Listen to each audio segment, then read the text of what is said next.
Alright, are we live?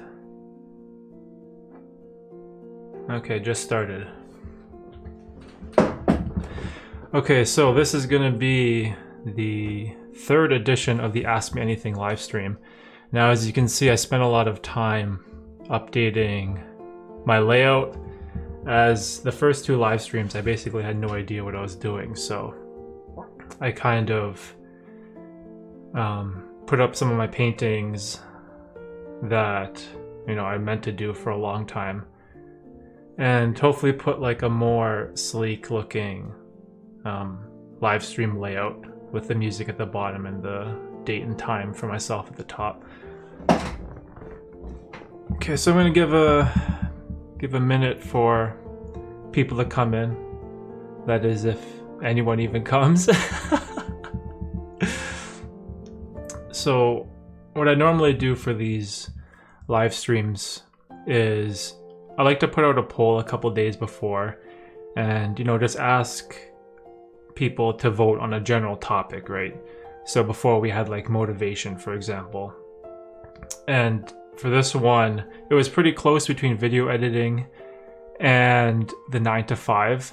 And it's not just, this isn't just going to be a core subject that I only want to talk about during the live stream. I want to focus more on the Ask Me Anything part, but I kind of also want to have like a general topic that I can default to, that we can talk about, or we can go over. I was, to be perfectly honest, I was hoping for the video editing, as that is obviously one of my passions, but the 9 to 5 is still an interesting topic that I do like to talk about. So, and it's also I want to have like a title for the stream, because I don't want to just name everything Ask Me Anything 1, 2, 3, 4, and just let it keep going. I want to have like a general title or idea that people can expect us to touch on and discuss, when we do these live streams. So I think audio levels seem pretty good. Hopefully, I did extensive testing this morning. I think I woke up at 7, and from about 7 to 11, I was thoroughly testing like all aspects of OBS and YouTube streaming, as this is still something that I'm fairly new at. There was a lot of kinks and technical difficulties that I had to kind of get through. But hopefully everything turned out all right. Also, the positioning of my camera, I completely changed. I used my wide angle lens to capture more of like my desk space in my office, rather than having it just like zoomed in close up on my face. So I don't know. Well, to me, this looks a lot better, I think. But we'll see how people react, if they enjoy the new look or not. So if you are watching this, let me know. Let me know in the chat, or if you're watching this later as a replay, just let me know in the comments if you like this layout or not. Took me a while to make it. I had no idea what I was doing.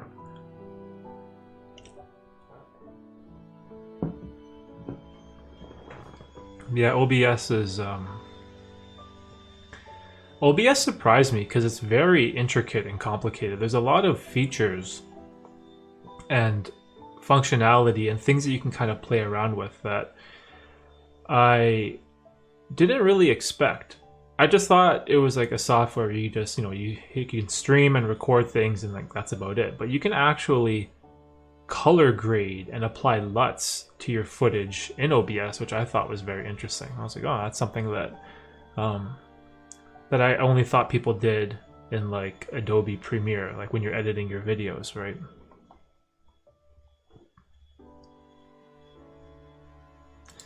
Let's check the stream health.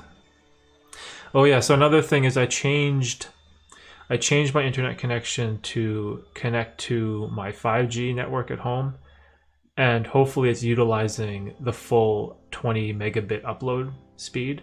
So I changed the quality to the stream to 1080. Hopefully it helps.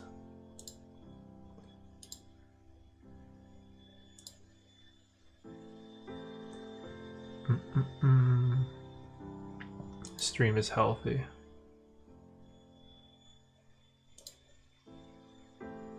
Well, that's good at least. Yeah, because last time there was a lot of lag, right?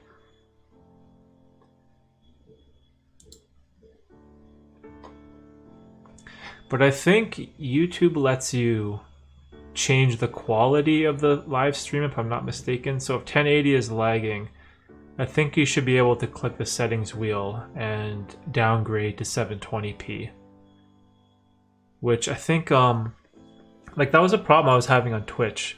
If you're not like an affiliate or a partner, I don't think they give you that option for your viewers to downgrade the quality of the stream.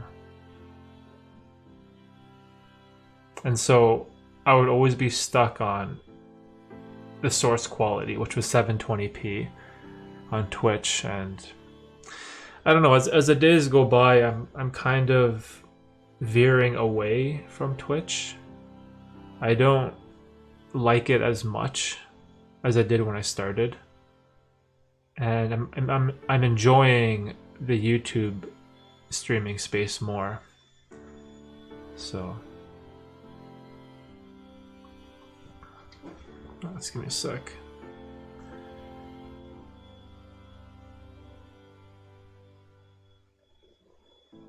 Oh, the thumbnail is bad. Can I change the thumbnail midstream?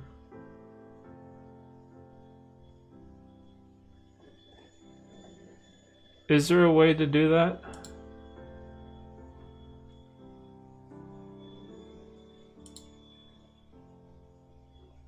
How do you change a thumbnail?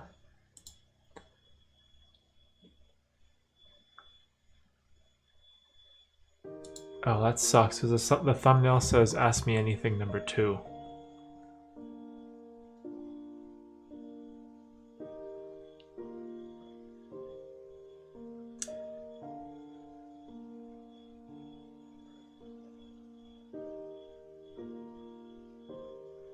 Oh, that kind of sucks.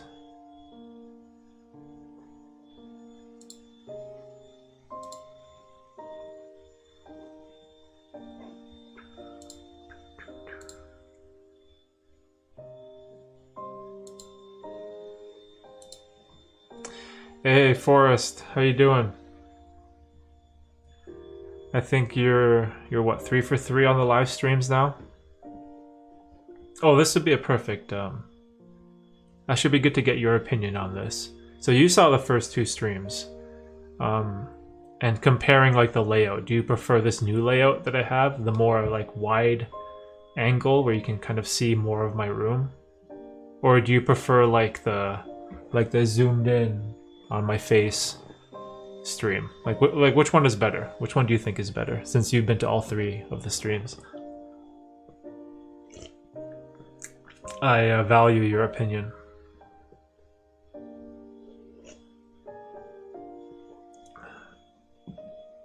Hey, Prime Time, what's up? New layout looks bomb? Oh, thanks, bro.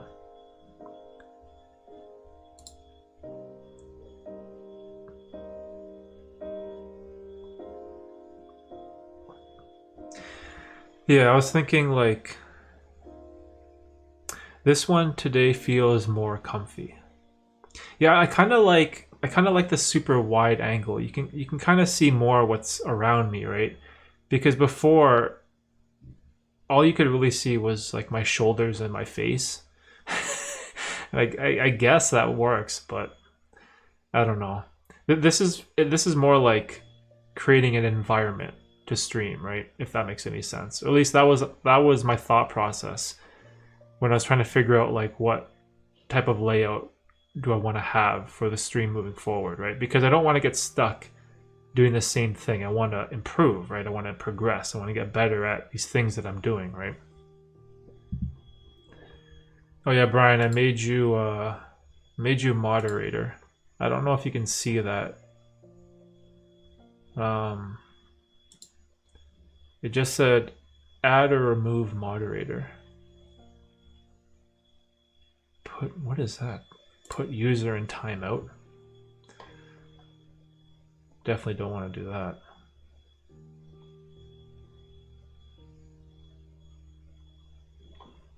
Yeah, and I also got to putting up a bunch of my artwork that I wanted to do, which was nice.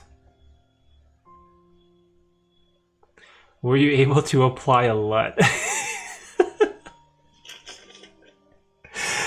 Oh man, you calling me out, bro? You calling me out? No, I wasn't able to apply a LUT simply because I don't know how to apply LUTs. Or I don't know how to create LUTs. Let me see here. Let me make this.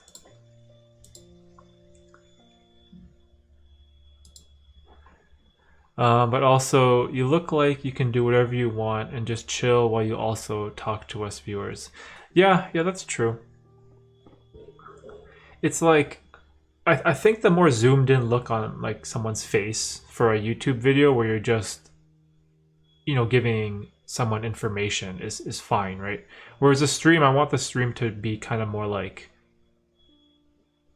a chilling experience where you can kind of get to know me and kind of see the environment that I work in, right? Because this is where all the YouTube content creation work gets done, in this room, in this little office that I have. And it's a very small room. It's like a tiny guest bedroom that we have in our house. Okay, good. You see them. Okay, yeah, I see the wrench moderator thing beside your name now. If someone is being naughty, I'll make sure to put them in timeout. What does timeout do? Is it like a temporary ban? Like I didn't even know. I don't even know what that does. The other one felt more like you were focused on just, oh my god, what do I say next? Yeah, those first two live streams were hard because I had no idea what I was doing, right? And I was completely out of my comfort zone. And normally when you film like a YouTube video, right, you can just hit record. If you mess up, you can kind of just stop, recompose yourself, and then continue on with the video, right? Whereas this, there's like this extra added pressure knowing that it's live, and if I misspeak or if I screw something up, you can't go back and change it. Like you can't edit that out. So there's this enormous amount of pressure you have when you're trying to keep up a conversation with people, especially when you're just by yourself in a room and you're trying to go for like 3 hours or something, right? So you could probably hear the anxiety in my voice in the first two streams. And I've been making a concerted effort to get better, you know, at doing this, because the live streaming thing is something that I enjoy, and I like doing it because I get to connect more with you guys that, you know, watch my work. And even though it might only be like, you know, 5 people or 10 people or whatever the number is, it's still important to me to do this, right? And I'm hoping to maybe do, I would say, at least one live stream per month. But we'll see. We'll see on the scheduling moving forward. Hey, John. What's up, bro? John Kuhn. How's how you doing? It's where the magic happens.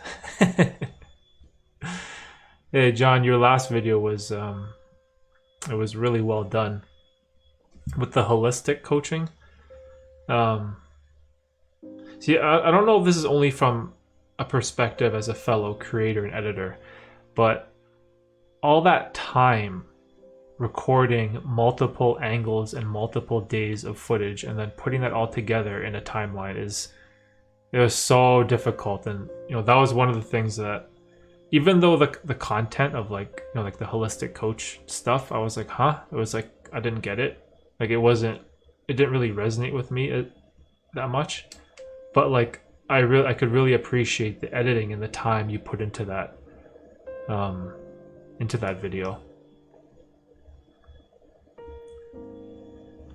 Oh, you're waiting with your kids for Taekwondo. Thanks for that video. It felt great to make. Yeah, it was cool because it's like you're documenting your journey, right? I didn't even know those like holistic coaching was a thing. Like I had no idea about that. And I was like, do I need a coach? I probably need a coach in some aspect of my life. Or maybe we all do.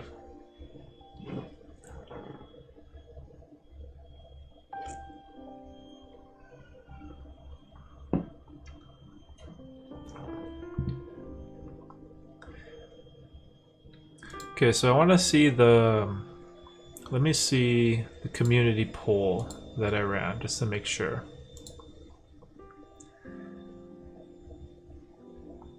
Okay, so the 9 to 5 beat out video editing by 1 vote.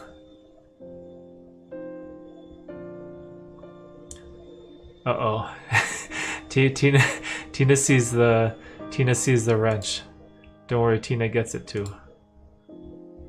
Okay, so Tina and Brian got the moderation wrench.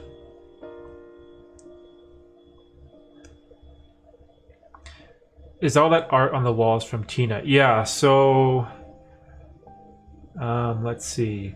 These 2 pieces over here, the 2 larger horizontal paintings, are done by Tina. Well, because you can tell because they're good, right? And the 2 smaller vertical, like the ugly looking Buddha and the brutalized Japan skyline or whatever, those were done by me. So yeah, so the 2 small ones by me, the 2 big ones by Tina. On this side, the big red painting with the palm tree was painted by my dad in 1977. So that's like 44 years ago, and I always kept it because I loved it. Because he made it with oil paints, so it has like this texture, like on the canvas, and you can feel it. It's really nice. And then another one of those small painting over here, that ugly one with the silhouette of a bear. That's me. I did that one. And then this thing right here is super cool. Tina made this. It's like a 3D psychedelic type of bear where there's like 10 layers of paper stacked on top of each other, and the image of the bear kind of protrudes forward into the frame. I don't know, it's hard to explain, but I love that picture. Actually, would you even call it a picture? It's more like a piece of art, right? But yeah, so like the art that's well done is not by me. That's what I was trying to say. When I first sat down to do the edit, I freaked out. I heard Pony Smasher say, "Your first edit will depress you." I totally had that feeling of despair. Pony Smasher. Oh. Yeah, I know that feeling.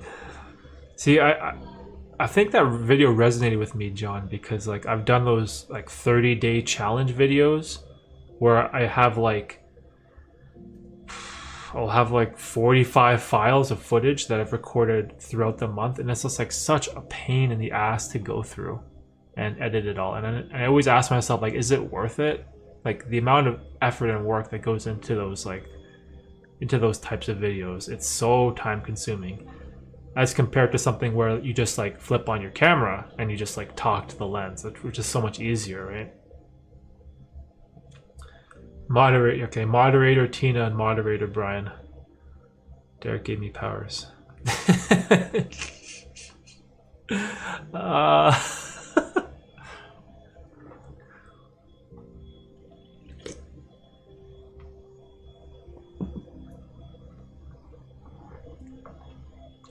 Trying to work out a little.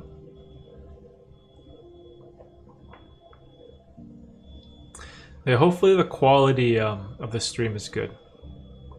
If anyone has any like issues with like my voice being too low or the music being too loud or something, just let me know. I'm still trying to perfect the whole streaming setup, right?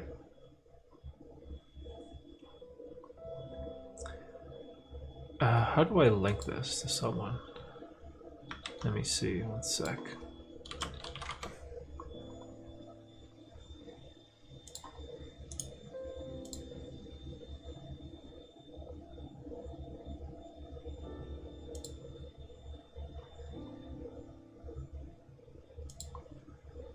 Man, I wish I could change the... Man, I really screwed up on the thumbnail. It's bothering me. And I don't know how to change it. Like, I don't see any options in the YouTube studio window. Like, how do I change the thumbnail that it made? Manage? What is it? No, I don't want to do that. So, title, description. Oh, here, thumbnail. Okay, hold on. Is there a way I can change this? Change. Oh god. What's a super random picture I can use?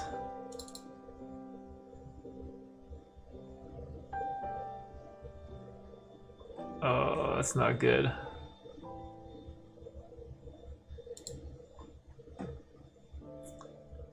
I should have thought of this beforehand.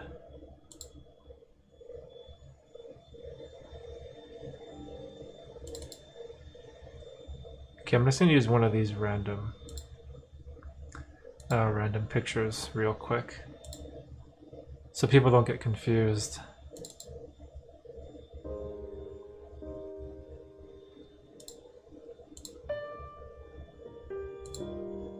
Okay, there. Change the thumbnail.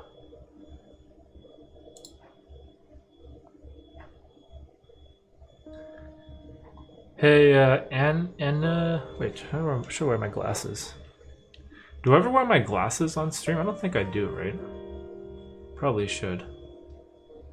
Ananya? Did I say that right? Ananya Sharma? What's going on, Ananya? Hopefully I'm not mispronouncing your name. Teddy's smile. Oh. Oh my gosh, you always point that out. I forget. I always forget that that's there. That's there. You know what? I'm just gonna leave it.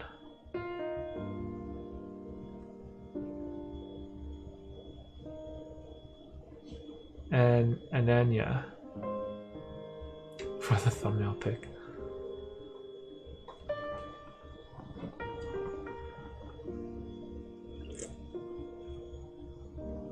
No, it's all good.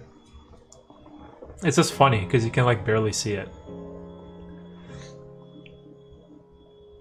Okay, so let's get into the topic of the stream and the 9 to 5, and part of the reason why I wanted to put that in the list of options for the stream is that I feel like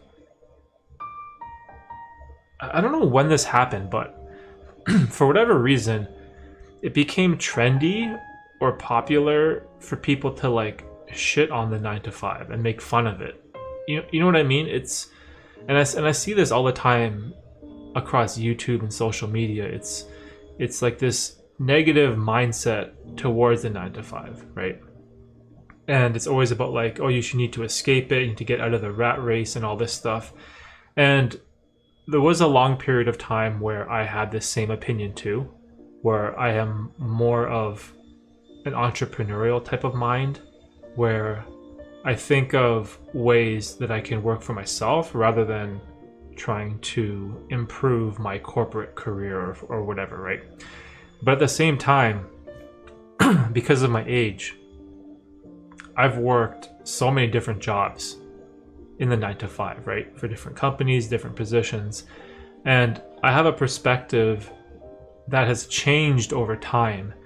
And I feel like there's immense value in the 9 to 5 that a lot of content creators don't like to talk about, or they don't like to admit, because they think their way is better, right? They think that like having a business or working for yourself makes you in one way or another more successful than someone that's stuck working a day job. And it's kind of like you're putting entrepreneurship on this pedestal, right? And somehow that degrades, you know, the 9 to 5 title or someone that works a day job, right? And I've struggled with this because I am becoming very aware that I enjoy creative outlets in my life, whether that's, shooting videos, photography, editing, painting, whatever, right? Like, name the creative outlet that I like to do. And I've noticed that these things make me happy, right? And when I have to go to work and I'm stuck in a job where I can't use that passion for creative things, it gets depressing, right? And I've always had the mindset where, like, oh man, I just want to get out of my job. I hate my job. I just want to get away from the rat race and everything and working for other people. But it's also very valuable at the same time, right? And I never like to think in absolutes. I always like to view subjects with an open mind, right? And this has been very important for me whenever I review the things that I do in my life that I spend my time on, right? And so the 9 to 5 is a huge part of that. And one of the biggest things that I've noticed is it's not the job security that's valuable. Like, I don't know how to put it, because money is very important, right? Because, like, everyone has bills, everyone has rent. We all have these crazy amount of expenses that we need to get a stable income, right, to support, like, our lifestyle and our families, right? And working a 9 to 5 can get you that for sure. But I don't think it's a matter of good or bad, right? And I'm kind of in a weird position now because I do have a day job, but I no longer work the 9 to 5. I've kind of downgraded to this weird position where I'm part-time. So I don't work 40 hours, so I work a lot less, in the 25 to 30 range, but has also given me enough free time to work on these creative endeavors, right? Yo, live stream Pog. Yo, what's up, Ando? What's going on, Ando? How you doing, bro?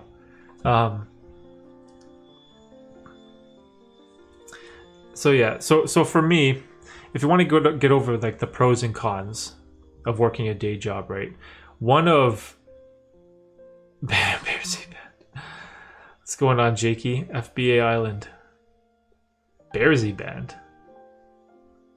Is that what we're called as a collective? I guess so. Is that a thing? Or maybe you made it a thing.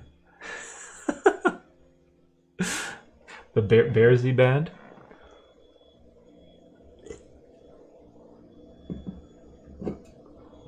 Okay, so let's go over the pros and cons, of working a 9 to 5. Now, this is coming from my opinion, from someone that's worked from 27 to 36, so 9 years in corporate. I can't say corporate America. The company that I work for is American. I guess I would say corporate Canada or corporate North America. Does that make sense? I'm not entirely sure, but either way, so 9 years of working, like, a corporate job for an American company. And one of the biggest benefits is not that your consistent income is valuable to you. It's that consistent income is valuable to other parties, like the bank. So, for example, when I was younger, I was an entrepreneur from 19 to 27, and it didn't matter, like, how much money I made or whatever during my, like, poker career. The banks, they don't view that as, like, stable income, right? Because you don't have an employer. You don't have a guaranteed paycheck. You don't have a guaranteed amount of hours that you're going to get every week. So when I was younger and I was looking at, like, say, getting a mortgage or something, it was impossible. Like, I couldn't get nothing from the bank, right? Like, they're not going to trust, like, a 22-year-old entrepreneur that's, like, playing video games and poker, right, to give them a mortgage or a loan to go and buy a house. Like, it's not going to happen, right? You got to make an incredible amount of money to just like get through that conversation. But as soon as I got a job and it just paid like $16 an hour, like right away the bank is like willing to work with you. Even though I was making like so much less money per year, just the fact that you have that guaranteed paycheck, that guaranteed income from a company, that is so much more valuable to the banks, right? And so for me, that is one of the biggest things that I think is a positive, about working a day job, right? Is this ability to get like pre-approved or get a loan from a bank or whatever if you want to go into home ownership, which is something that I aspired to do, right? And if it wasn't for that, I wouldn't be able to get to the point where I'm at today, right? Sure, could I have done it if I stayed in the poker route? Maybe, I don't know, because I didn't really see it through, right? But I think that's like a positive that it kind of gets overlooked. And even when you go and buy a car, for example, it's the same thing, right? They want like proof of income. They want to see like your pay stub, your T4 or whatever. Like they want proof of how much guaranteed income are you earning. And that is a huge concept in the real world, especially if you're someone that's like, say you're still in school, right? And you haven't really gone out into the real world where you have a normal day job or rent or mortgage. It's so different. It's so different than what you think. Now, I don't want to be a hypocrite here because I am trying to get away from my day job as much as possible. Like I had this idea in my head where I was putting in 40 hours a week towards my day job, but I realized there's enough time in the day that you can still hustle on the side. And I was putting in 20 hours a week into like this YouTube channel, right? So I was working 60 hours a week. And I had this epiphany that maybe as time goes on, I can reduce that number of 40 hours at the day job and increase the amount of hours on my creative outlets. So instead of 40 and 20, it started becoming like 30 and 30. And now it's like 25 and 35. Like as one decreases, the other increases naturally. So I'm still working about 60 hours per week roughly, sometimes even more, depending on the type of YouTube video or podcast that I'm working on or live stream. Like the hours can fluctuate, but I've always had this belief that there is more than enough time in the day to do both things and explore both avenues, right? Like just because you work a 9 to 5 or 8 to 4 job, that doesn't mean at 4 o'clock, your day ends and that there isn't more time to work, because there always is, right? You can always push yourself and do a little bit more. And it can be hard because, the 9 to 5 workday is exhausting. It's long. And by the time when you get home, all you really want to do is eat dinner and just like watch Netflix, right? And like I get that whole perspective, but if you are someone that is leery of a day job and you want to get away from that, then I think it's very important that you put effort into the things you love and make a plan of action, to do something about it in the future, right? And not just complain, which is what I'm doing right now. And I'm trying my best to do that. And it's hard, man. It's, I'm slowly getting there. Of course, I would like to be, more successful than I am right now, but at the same time, I'm trying not to rush the whole experience, right?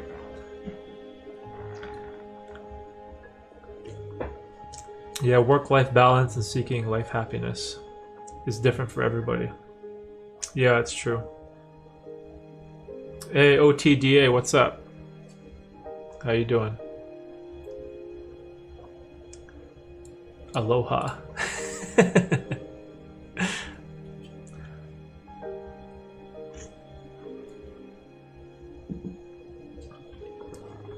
Also, feel free to ask me any questions that you guys have while I just ramble aimlessly about whatever topics. I do want the majority of these streams to be focused more on the Ask Me Anything side. So if you know have any questions, you know, if it doesn't have to relate to the topic at hand, right? Just like whatever. I'm more concerned about that.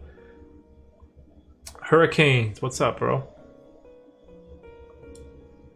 How you doing? Wait, this is the first time? Don't remember your name, Hurricanes. Are you a recent subscriber?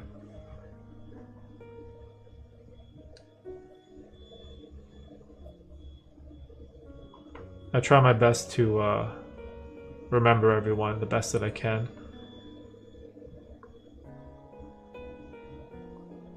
Whoops.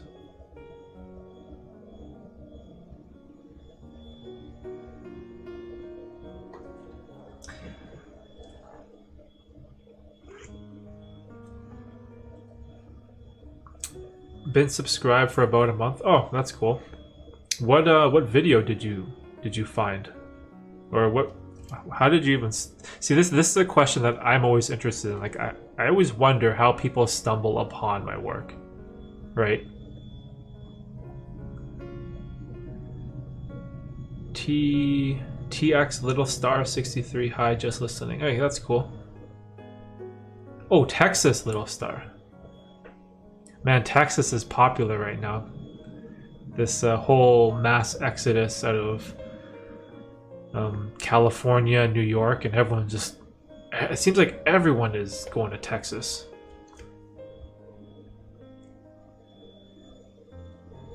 Found you from the Kiwi video. This is... that's so interesting. It's so crazy because that Kiwi video, it's like, it's doing so well.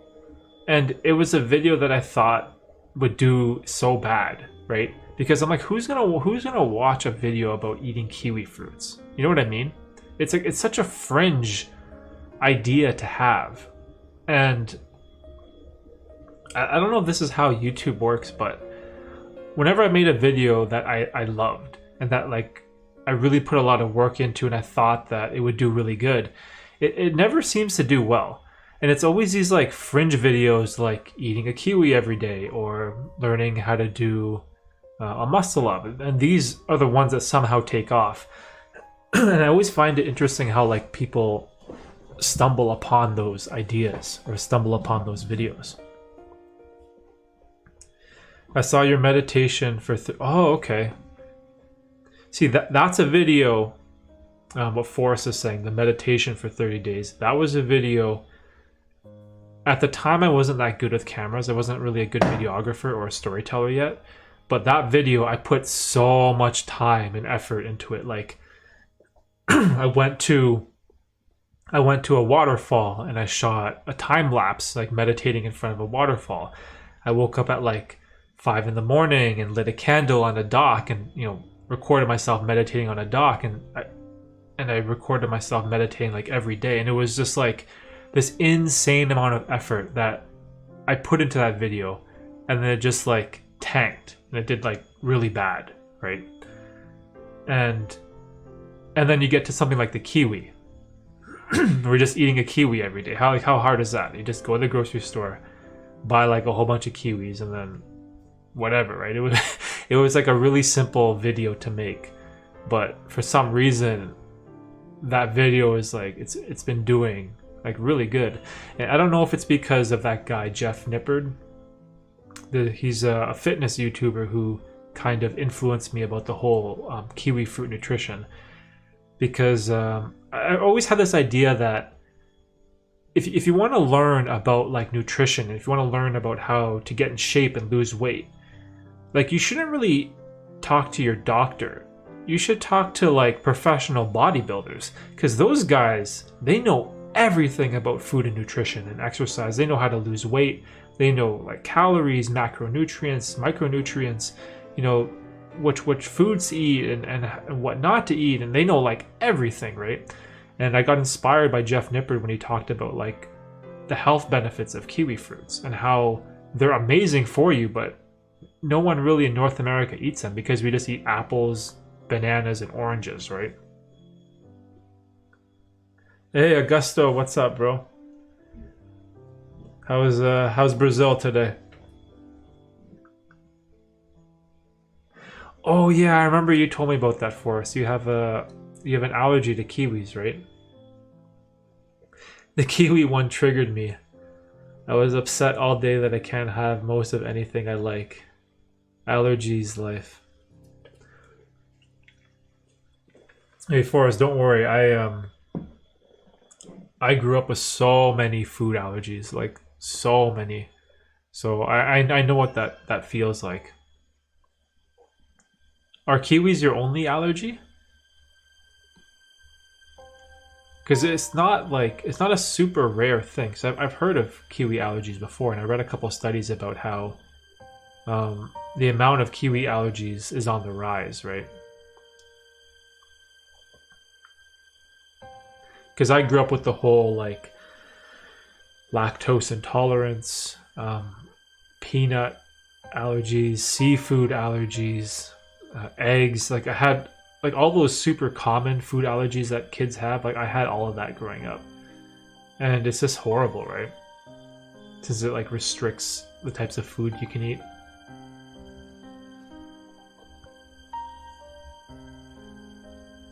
Oh no, the list is long. Wait, so then you're like me then. But the one thing that was interesting is that um, my allergies they actually went away after I think it was 30 years. Around the 30-year mark, my severe peanut and egg allergy just like completely disappeared. It was very strange because it was like two extreme allergies that I had my entire life for 3 decades that all of a sudden just like magically went away. But at the same time as they went away, I like developed a wheat allergy for I guess to take its place. Um, yeah, that was super annoying, but trust me, I get it when you say hashtag allergies life. It's it's a horrible thing to have, especially when there's like like some foods are like so delicious that you can't eat, right?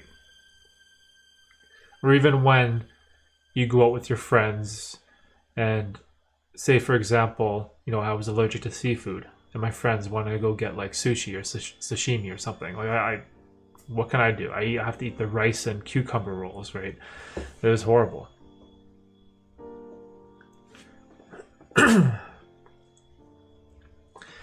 Yes, some do. These last 2 years, I started eating watermelon again. Oh, that's interesting. Oh, I love watermelon.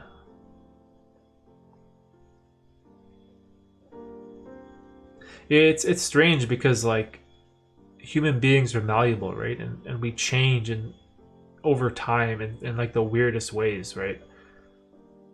Like I don't even know how. Like how do you develop allergies? Is it at like a molecular level, like at a DNA level, like from your parents or something, like when you're born? Because at the same time, like my parents, they had like no allergies, but then all of a sudden I had like so many.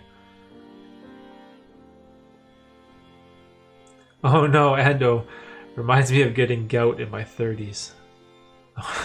Oh no.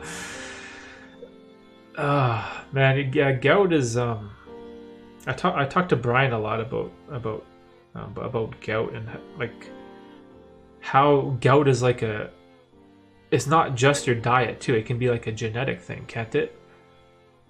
I'm terrible at following the diet. Yeah, the gout diet is strange because it's what is it? Uric acid, right? So you can't have like red meats, beer, and something really weird like asparagus or mushrooms or something. Like all the foods that are high in uric acid, that's what causes the crystallization of gout, right? Am I getting that right?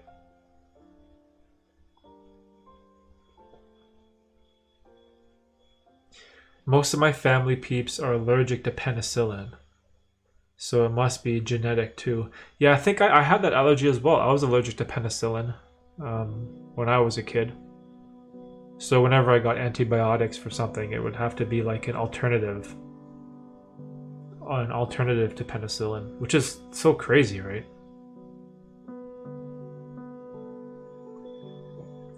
But it's weird. Like I get it when, say, your parents have a certain allergy and then it just gets passed on to you. Like, okay, that makes sense. But when like your parents have nothing, right? Like my mom and dad, they had like literally no allergies, not that I know of. And then I get like everything. I get like hit in the face with the book of allergies. I get like so many different types, and it's like, okay, well obviously that wasn't genetic, right? So like, how does that happen? Oh, some veggies and some seafood. Oh man, seafood gives gout too? Oh, that's brutal. Your mom has gout too. Yeah, like so is it like a genetic thing? Like your mom has gout, so you're more susceptible to gout too? Like what if you cleaned up your diet entirely? Are you still vulnerable to gout attacks? Or is it only triggered by the food?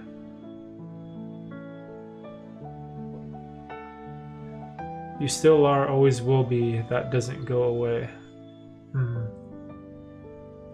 Dang, that sucks. Yeah, I still have some allergies that I don't think they'll ever go away. Like pistachios and cashews are like fatal allergies for me. That I've tried getting those, I don't know what you call them, those like allergy shots where they inject you with like a tiny dose of the allergen, and then over time your body develops antibodies and builds up a tolerance to it. I tried those and it just like it never worked. I could never get past like the second dosage. My arm would just like swell up like a balloon, and I would just get like this huge hive of where they injected me with the needle. It's just yeah, it's disheartening sometimes. That stuff sucks.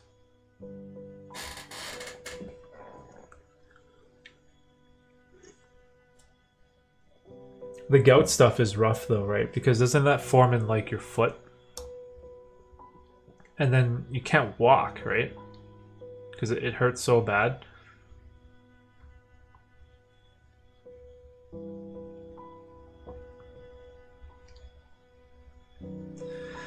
I guess the best you can do is just clean up the diet the best you can, right? Yeah, diet's huge.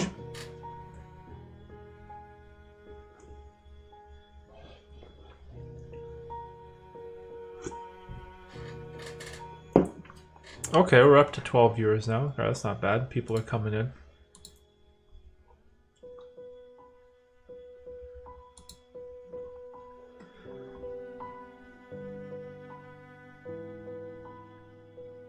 So what's going on, guys? Anyone that's new to the channel or new to the stream?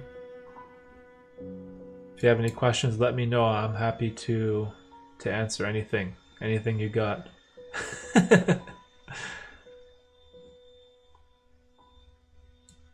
I'm hoping oh, hit the thumbs up. Oh, is there a thumbs up for streams? There must be, right? See, from my window, I can't see anything. I can't see thumbs up, or all I see is the stream health, how many concurrent viewers there are. Oh, it has watch time. Oh, that's cool.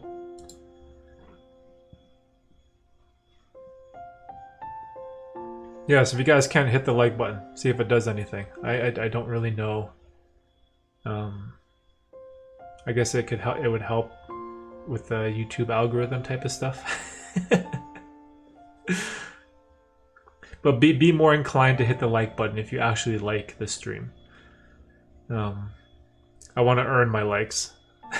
I don't want to be putting out shitty content and then begging people to like it. I want to like do a good job. at producing and releasing content out there. Oh, speaking of content, so I have that last video I made where you don't see me talking at all. It's just a whole bunch of B-roll shots with my camera. So that video took me 16 days to complete.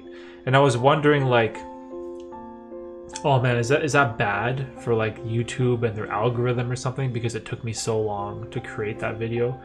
And like, is it gonna do poor when it comes to my analytics? But surprisingly, I had a lot of positive feedback when it came to that video. And even though it took me so long to create, over 2 weeks, right? A lot of people enjoyed like the amount of quality and effort that I put into it.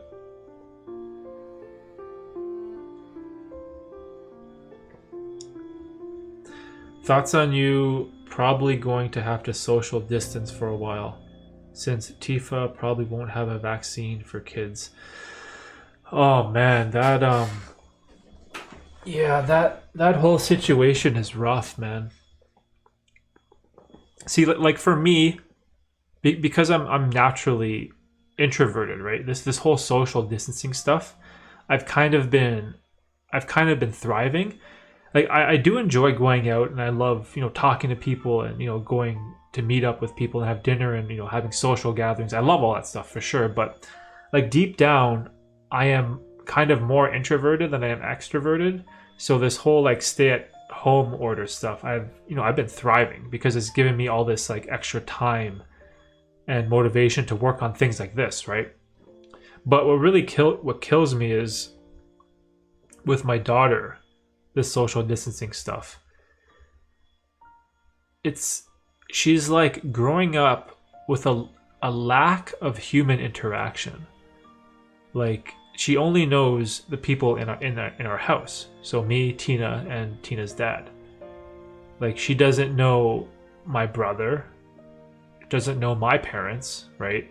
Or she doesn't know her cousins. Like, you know what I mean? She's growing up in this weird confined era of social distancing where I can't expose her to other kids, or I can't expose her to other people her age, right? Or her family members. And that's what really bothers me the most, right? Because kids are so influenced by, their parents and their environment that it kind of worries me, right?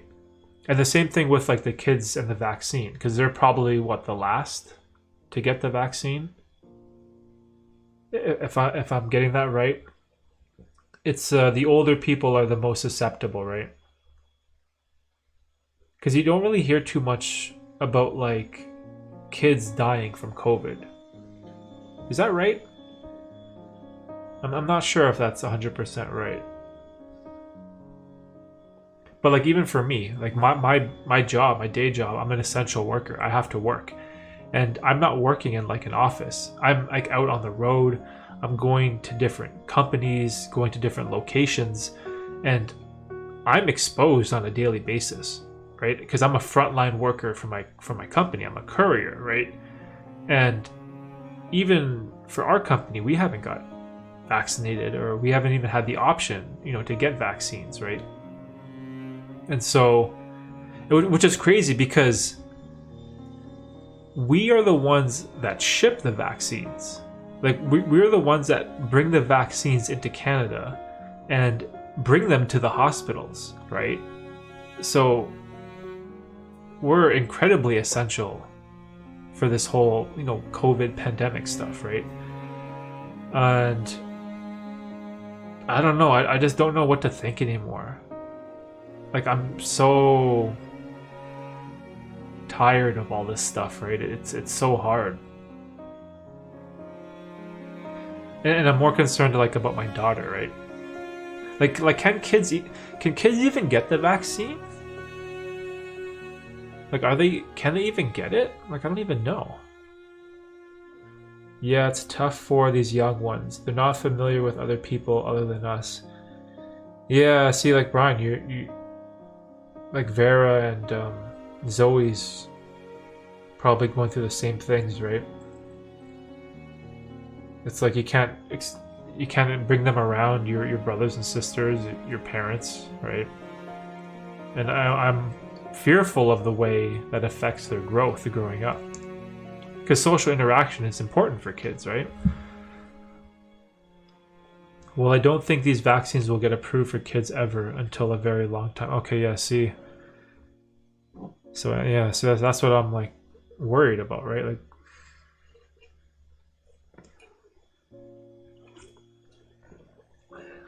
hey, Juna Vertanen, did I say that right? Juna. What are the most important things you have learned from doing YouTube from a content creation standpoint? For example, what works in videos, perhaps mistakes you might have made in older videos? Oh, that's an interesting question. So I know 100%, like without a doubt, is you have to be yourself. Like I can't stress this enough how important it is to be yourself, especially with the way you talk. And when I got into YouTube, I was just learning cameras, and I was watching people like Casey Neistat and Peter McKinnon, guys that have these extremely extroverted, entertaining personalities where they're great at telling stories, they're great at speaking, they're very outspoken, they're really funny.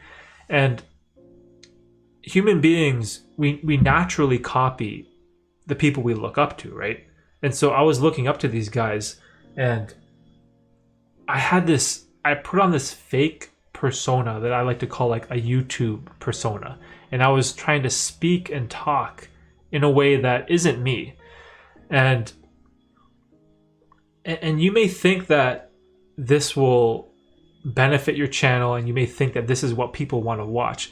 But what I've learned is that people on YouTube that follow content creators, they like to follow people that are genuine, right? They like to follow people for who they are, and not some fake, over the top show that you put on with your voice, right? And there are a couple old videos that I have on my channel. If you go back, I think it was 2019, where I've said this before, where I talk in this like very loud voice, and I'm trying to be more entertaining, and it's just like, oh, it just cringe, right? Because people will know that's not you, right? And the facade will drop, and you can only maintain that act for so long.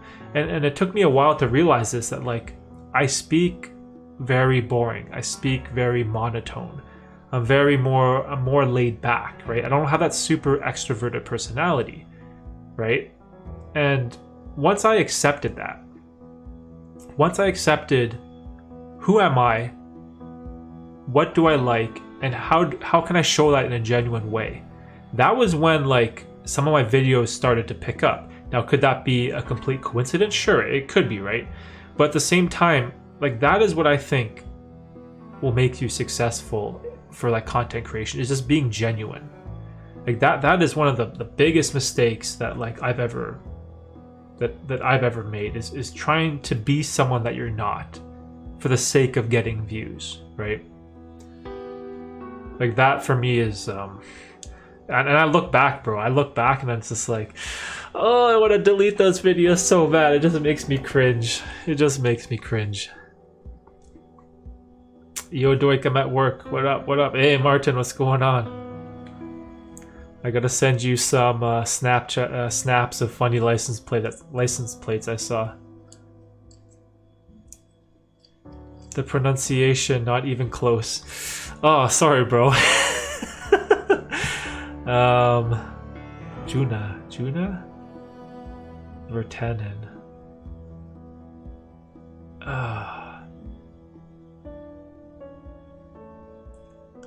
Oh, does Forrest have it right? Is it something like Yuna? Oh, okay, I see. Great answer, Derek. Totally agree with you here. Yeah, and it's like, I feel like everyone needs to go through this, right? Because when people want to become a YouTuber, they look at other people who are successful, right? And then they see that the big time YouTubers have this amazing way of telling stories. It's a way of speaking, and it's cool, right? It's nice to have that, but not everyone is like that, and you can only fake it for so long, right? And unfortunately, I kind of faked it for, let's see, maybe 6 months or so. Like, I was trying to be someone that I wasn't, right? And of course, naturally, you know, no one is gonna resonate with that, right? No one is gonna resonate with someone that's just trying to be someone else. And this is part of the reason why I haven't deleted those videos. I leave them up there as a reminder to myself to not to do that, right? To learn from those mistakes that I did in the past and just be who I am, right? And even like the music that I play on my stream. Like, I like to listen to like classical piano music. Like, is that cool? Probably not. Is that exciting? Well, not really, right? Like, it's not like the popular thing to do, but it's what I enjoy. It's what suits my personality of being more laid back and calm and analytical about things, and it's just kind of, who I am.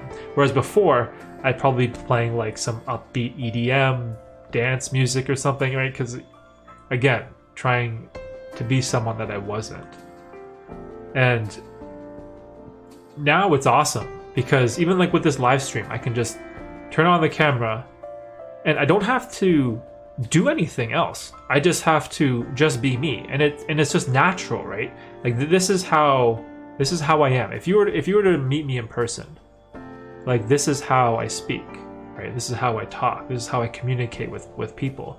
And if I had to put on this like super fake flamboyant voice for 3 hours during a live stream, it's gonna be exhausting, right? Like, I'm gonna be dying after 3 hours.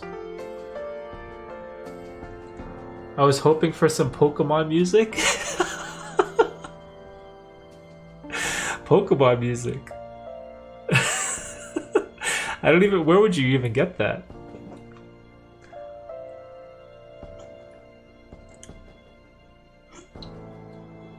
Pokemon music. Hey, Pokemon's making a huge resurgence, right? Isn't Pokemon like super popular now? I only know is this song a little loud? I feel like this song is a little loud. The waveform is like kind of big. What? Slothosapiens. Oh. Need our kind of YouTubers too.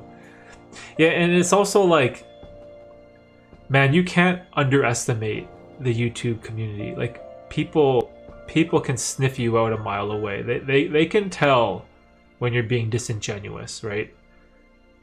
Like, I don't know what it is. It's just like people are good at detecting bullshit, right? Like, when you see someone that's so obviously trying to be like Peter McKinnon, where they're copying their mannerisms and the way they talk and the way they speak and the things they say, it's like you can kind of, what's going on, right? And you can kind of sniff that out. So no one in the world is better at being you than you. So if you try to fake to be someone else, it's impossible to ever reach their level. Yeah, exactly. See, that's another huge thing too. Like, what's great about YouTube, it's called YouTube. You, with the emphasis on the you. No one else can do you better than yourself, right? So why not just be yourself and do the best job you possibly can within your means, right? Because like, there's never going to be another Casey Neistat, right? It doesn't matter how much someone copies the way his style of vlogging or the way he edits or the way he talks. Like, you're never going to be Casey Neistat. You're never going to be Matt Diavella or Peter McKinnon or any of these like super successful YouTubers, right? But at the same time, the inverse is also true, because they can never be you, right? So you might as well just double down on doing what you love and just being true to yourself, and that's what I think will resonate with people. Being you is what will define you and separate you from everyone else in your niche. Yeah, that's true. Like even for me, the other mistake I made too was copying the type of videos other content creators in my niche were making, because I thought that is what's going to bring me success. Like, it worked for them, so it's going to work for me.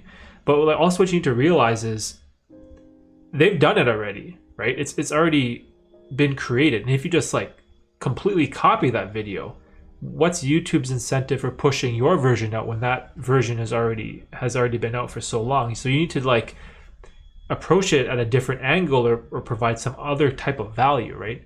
And I thought about this with this whole trend of going vegan, right? Everyone does these things like, I went vegan for 30 days. Here are the results. And they have like a crazy amount of views because it's like a popular thing to do, right? And I actually started working on like an idea, a video called I Went Vegan for 30 Days. And then I was like, wait a minute. Like, am I really going to do this? Like, is this something that I do normally? Am I normally a vegan? No, right? So am I just going to do this because everyone else does it? Or I'm going to do it just because it's got views for other people? Like, what would make my video different than theirs, right? And it's just disingenuous, right? So I was like, okay, I'm not going to do this. What can I do related to that is actually true, right? And I thought about it. I'm thinking, okay, so what type of like weird diets and things do I do that, that I could make a video about that most people don't do? And then I was like, oh, I eat kiwis all the time. Should I do a video on that? And so I was like, okay, I'm going to eat a kiwi every day for 30 days, right? Going back to that example we were talking about with Forrest. And then now that video has become my most successful video, right? Because that is something that is true to me. This is something that I do on a regular basis. And it kind of worked. Now, if I did do the vegan video, would it have done as well? I don't know. Maybe it could, but also maybe it couldn't, right?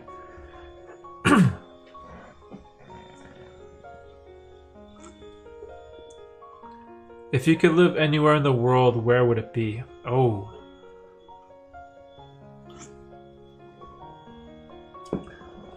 That's an interesting question.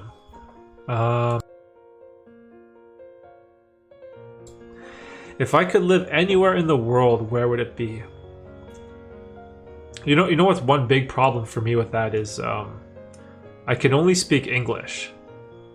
I'm not bilingual in the slightest. Like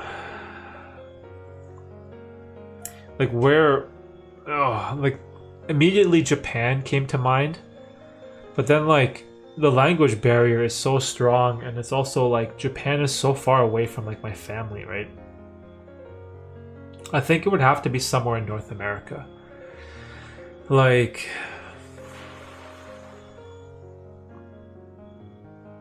would it have to be North America? I guess it doesn't have to be. Okay, where have I been where I had amazing trips? Japan was amazing. Hawaii was amazing.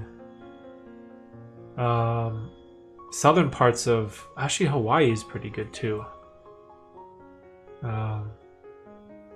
Oh, Brian, gotta be Hawaii, bro. You know what? I think that's the answer. I think Hawaii is the answer. Because Hawaii, you're still in a country that speaks English, right? So my language barrier will be satisfied. And man, the weather in Hawaii is just like, it's so beautiful. It's so nice there, but also at the same time, you are one domestic flight away from California, which is one international flight away from Canada, right?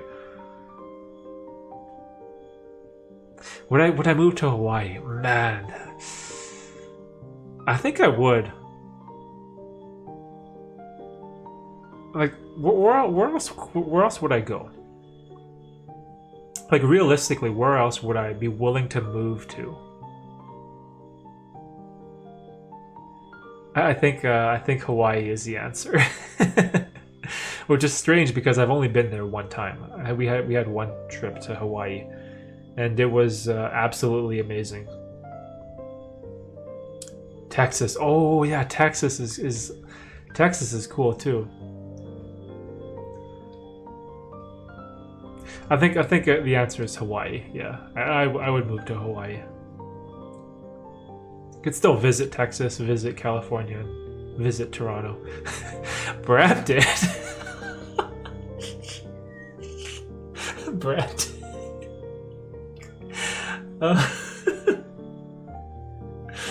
Oh man, Brampton.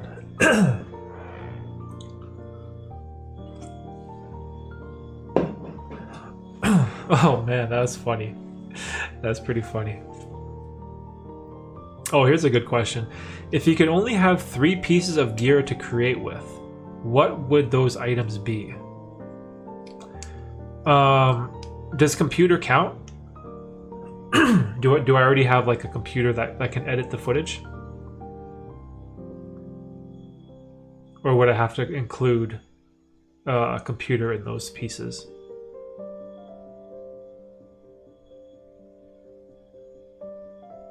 Well, I'm gonna assume you have. Okay, not including a computer. Okay. 3 pieces of gear to create with. Okay, so I have 2 answers for this question. So, in terms of creation, right, content creation, if we're talking about YouTube, like just for YouTube content creation, then any camera, I'll take any camera.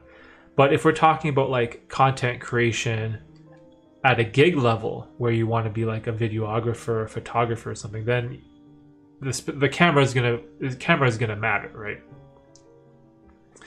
But okay, so 3 pieces of gear. Oh man, that's kind of hard. Okay, so let's get specific. So if I could, I would definitely take a full frame camera. If this is YouTube, it doesn't matter. The full frame doesn't matter. But I would definitely take a full frame camera for its capabilities, in low light, the better quality. That's 1.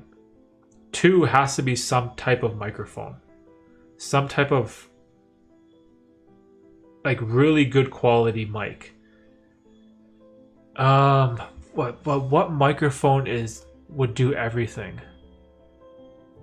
I think I would get the Rode. I don't know what it's called. That wireless one. That Go. Is it called the Rode Go? It's the one where it has that box and you clip it onto your shirt. You could probably use that for everything. So I would go a good camera, a good microphone. Oh man. Does the lens come with the camera? Could I get away with the lens? Okay, I'm gonna assume you get a lens that comes with the camera because you can make a kit lens work. So I would go camera, the kit lens, a good microphone, preferably the Go, the wireless one, since it could do multiple things. And third, it would have to be some form of lighting, because you can go without a tripod or a gimbal. You can just makeshift like a table or a chair or something, so you could just do that with your camera. But what I've learned through content creation is lighting. Like, lighting makes such a huge difference. It's just like audio. Like, you could have the best camera in the world, but if you don't have a good microphone to record the audio, and if you don't have good lighting, like to shoot in here, like in a room, then your footage is gonna look like shit. Yeah, so camera, microphone, and lighting for me. I'll go without the gimbal. I'll go without the tripod. I'll go without the fancy lens. I'll take the kit lens. I think that's what I would go with.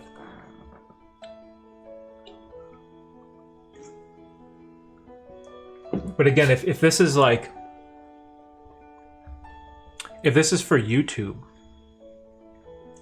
you don't even need to buy the camera. You could just use your phone, technically. Like, I wouldn't even, like, if we're talking about content creation for YouTube, man, your phone, even like an iPhone 10 or a Samsung Galaxy, that thing can shoot 4K, like, no problem.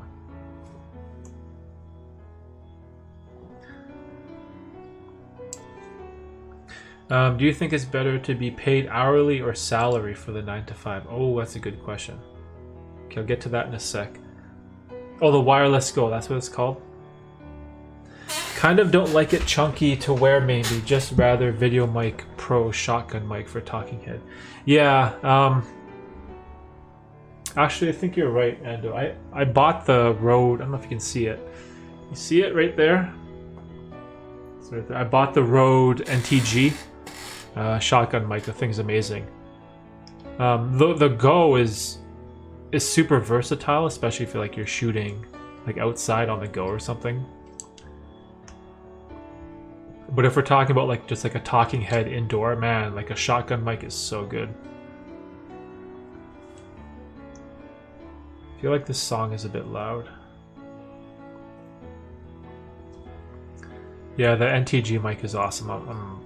It's pricey, but in terms of what it does, man, it's worth every dollar. It's so good. Just like everything that it has. I highly suggest the Rode Pod Mic 2 when you upgrade. Oh, that's cool. Yeah, I don't know anything about that Pod Mic. I remember you told me about it, but I'll have to look into it. Okay, so let's tackle this big question right here. Do you think it's better to be paid hourly or salary for the 9 to 5? This is this can make a huge difference. A huge difference on the amount of time you work and the amount of income you take in per year. Personally, I am of the opinion that I will always take an hourly job over a salary job. Just for the simple fact that if a situation ever arises where you have to work beyond your shift time, or you have to work like on an extra day or on the weekend, or some emergency happens, because like emergencies do happen, you know, at work, right? You have to work longer hours or something. By being paid hourly, you are guaranteed to be compensated for that extra time you put in, right? Whereas if you are paid salary, like at the company that I'm at right now, if they need you to work extra, they don't pay you. They don't pay you. You just make your salary regardless of the amount of hours you work or not. And I know that it can be nice to have nice to be paid salary because you are guaranteed a specific set amount of money every year that you know that you will make. But for me, the drawback when it comes to the amount of time you have to spend at the job, the varying amount of time is very concerning for me. Like, for example, I have a friend his sister is a programmer. She's like a computer engineer, and she got a really good, well-paying job as a programmer for a huge bank, right? And we're talking like $150,000 a year starting salary. You know, like 150K. That's amazing, right? Salary. Now, here's the thing. It wasn't a Monday to Friday 9 to 5. It was a Monday to Friday 9 to 5, but then also work on Saturday. Take work home with you on Sunday. And it ended up being a 7-day per week job. Whereas now, instead of dividing your 150K salary across 40 hours a week, right? Like, you know, like a normal day job, she's working extra 8 hours on Saturday, maybe another extra 8 hours on Sunday. So we're looking at close to 60 hours per week. Plus, she's losing her weekends, right? So this is a trap that you need to be very careful with when it comes to salary jobs. Now, I'm not saying all companies are like this. Some companies, they will compensate you for extra time that you put in. They will pay you overtime, even though you are salary. But for example, like companies that I've worked for, they don't do that, right? And it's almost like they take advantage of the way salary jobs are structured, right? And that it kind of makes me sad, right? Because our time on this earth is valuable, right? Your time is valuable as a human being. And for you to not get compensated, to put in extra amount of work, I don't know, like it's rough, which is kind of why I'd rather take the hourly route, because even though I know that like the money you're making is not as guaranteed, at least I know if more of my time is needed, I will be properly compensated for it. What are your thoughts on things like pension and benefits that also come with the 9 to 5? Is it necessary, or is it that something you can handle on your own? Okay. Pension is huge in my opinion. Pension is great. Not just because it's money that you'll have when you retire, but a lot of companies that have a pension, they have these added perks to it, whereas say you contribute like, I don't know, $10 to your pension. A lot of companies have options where they'll match that, right? Like you put in 10, they'll give you another like $10 for free.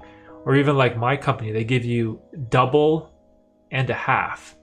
So if I were to contribute like $10 to my pension, my company adds like 25. So what I like about pensions is this extra value that you gain based on the structure, right?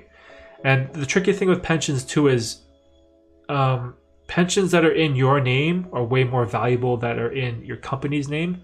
I've seen companies before where they have like a company pension, where it's like a company fund.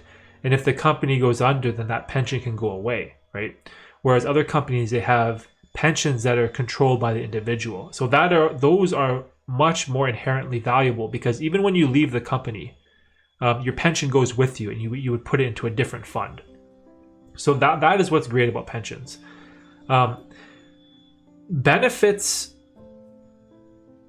Benefits, I have the complete opposite opinion than a lot of people have, specifically in my job or field that I work in right now. I know that it's great to have benefits, like especially like health benefits, or like, glasses or dental, or if you break your arm or something, like it's great to have benefits, right? But at the same time, what I've found out through benefits is that these insurance companies that you get your benefits from, they will do everything in their power to pay you the minimum, right? And what do I mean by this?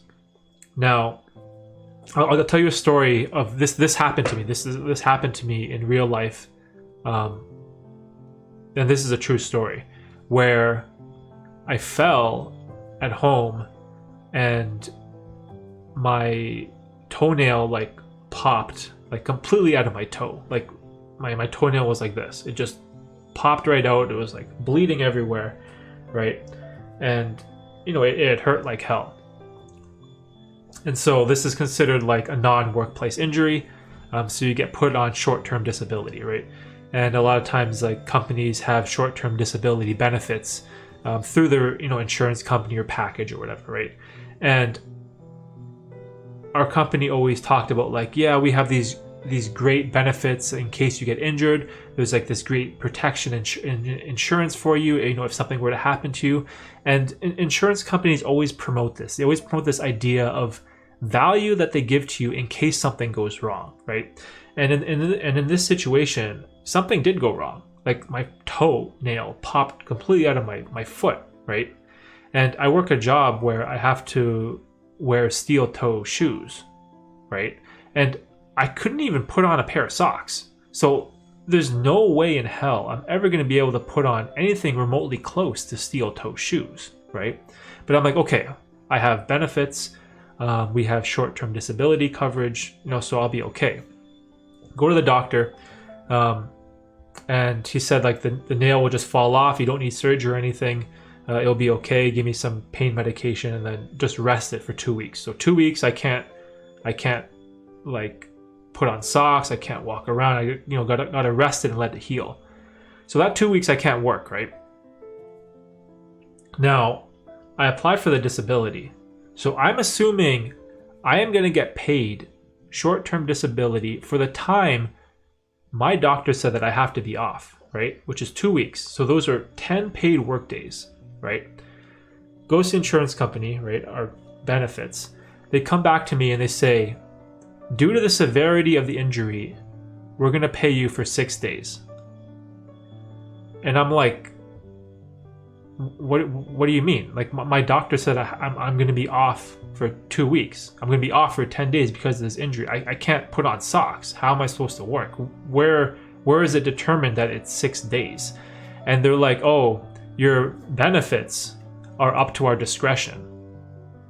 And I'm like, okay, so they're not real benefits. So they're not full, complete benefits that you advertise. They're up to your discretion? Like, that seems crazy, right? And of course I called them. I tried to fight this, and that's the policy, right? So even though they are bragging, they are essentially bragging about these amazing benefits that these insurance companies provide to you. At the end of the day, there is this fine print that says some injuries are up to their discretion. And because it was just a toenail, right, I was only deemed able to claim 60% of the time I was off. So they paid me 6 days instead of 10. So I had 4 days, basically almost a whole week of, no pay, and I couldn't even do anything, right? So yes, benefits are good, but at the same time, they are very deceiving with what they actually give you. Because at the end of the day, the value of benefits is, what does it give you when you need them, right? Because you're not going to need them all the time. When you need those benefits, do you get the full value out of them, or you don't? Like what is it, right? And that's where I think benefits can be very tricky, because this varies greatly on your job, what company you work for, because like people have vastly different benefits, right? Like my benefits are completely different than my wife, which is completely different than my parents or whoever, your neighbor. Like they're all different, right? But you will learn the hard way that insurance companies will do everything they can to give you the minimum or weasel their way out of it, right?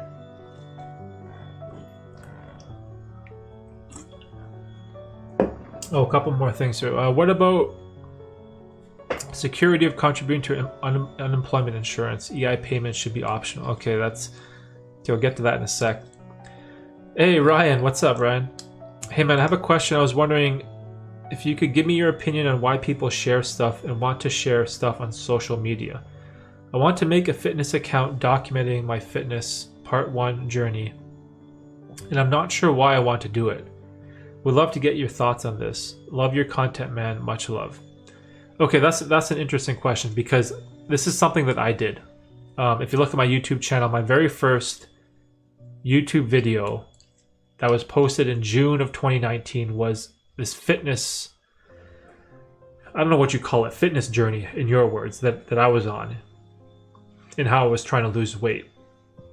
Now, your question was, why do people share stuff and want to share stuff on social media? And for me, I think there's 2 reasons there. The first reason is for like acknowledgement and admiration. It's kind of like, hey, look at me. I'm working really hard at this thing, and I want that feedback loop to complete, and I want to get some acknowledgement for the work I'm doing, right? And I think all human beings want that, right? We want to be loved, we want to be embraced, and we want to be praised by other people, by our peers, right? Everyone wants that, right? But I think the other factor, which I believe is the most important, is the accountability. And when people start posting things like, oh, I'm starting this fitness journey, you're kind of like telling people about this thing you're starting. And for some reason, by posting it on social media, it kind of holds you accountable to see it through to the end. Because if you don't, then all the people that follow you are going to see that you're a liar, right? That, oh, this guy wasn't really serious about losing weight. So I think there is inherently a lot of value when it comes to sharing your journey where people can see it. And you're going to think in your mind like, oh, shoot, I got to make sure I hit the gym this week, right? Because I'm posting my journey about losing weight. And if I don't post it, then my friends and family are going to think that I quit, right? Or that I gave up. So I think there's like kind of two things that goes on there. And now they're not exactly mutually exclusive. They can occur at the same time. But I think it is definitely a form of accountability and one form part of acknowledgement, if that makes any sense. But if you are starting like a fitness journey, for example, another thing that is great that you'll realize, if you do it, it's going to provide a lot of value to yourself. Because if you are able to complete that journey and document the process, you can look back at your previous self and see how much of an improvement you've made. And that is going to increase your willpower and belief when it comes to overcoming other obstacles in your life. Like for me, for example, I wanted to get in shape. I wanted to get in better health, but I never knew how to do it. So I started this fitness journey. And then when I actually achieved my goals, I was like, wow, like I can do this, right? Like that's pretty cool. And then I was like, okay, what's the next goal? Maybe I want to be like a YouTuber. And I was like, okay, I was able to complete this like fitness thing that I thought was really hard. Now there's like this YouTube thing that I think is also equally as hard. But you have like this self-confidence that by completing the other difficult task, it can help push you and motivate you to complete the next task. And it kind of builds this weird like momentum snowball where all these little wins that you gain, all this little success, it can compound on top of itself and just like make you a better person overall. So I know it's a weird thing. Like social media is such a strange thing, right? Because people always want likes and they want attention and they want all these things, right? But at the same time, if you know what you want out of it, if becoming more fit is very important to you, then definitely document the journey. Definitely do it, even just for yourself, because you can look back at the past versions of yourself and see how much you improve over time. And just that alone is extremely valuable.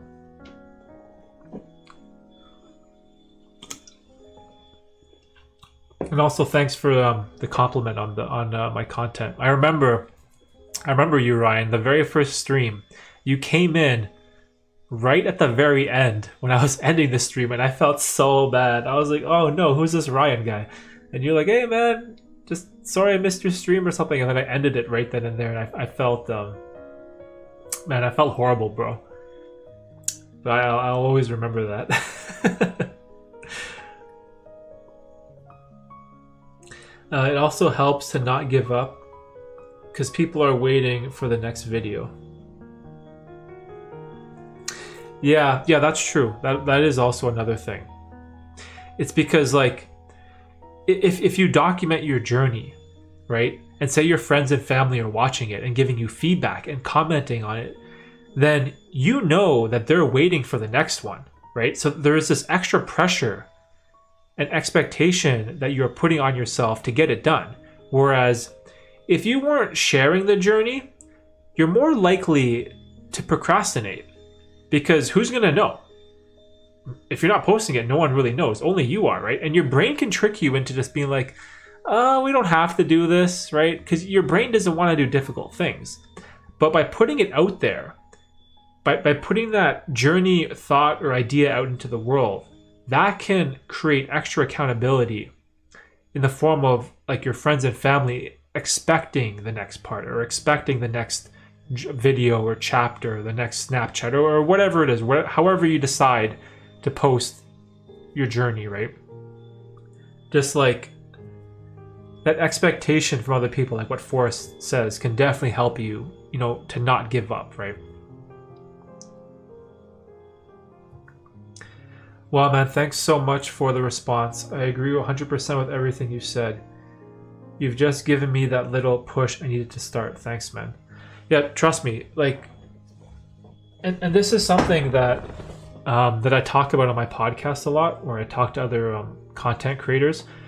I always tell people, if you want to start something, if you have a goal in your mind of what you want to do, or you have like a journey that you want to start, I always tell them that 1 year from now, you're going to thank yourself that you started today, right? And that is so huge for me, because when June 2020 rolled around and I reached the 1 year mark of creating YouTube videos, I was so thankful that I started a year ago, right? And when we get to June 2021 in a couple months, I am going to be so happy and so thankful that I started 2 years ago, right? And it's that start date which is what's so important, because that's the hardest thing to do. The hardest thing is to start the thing or start the task that you want to accomplish, right? Just starting, just hitting the record button, or putting down the cake, or going to the gym, or whatever it is. Like, name the thing.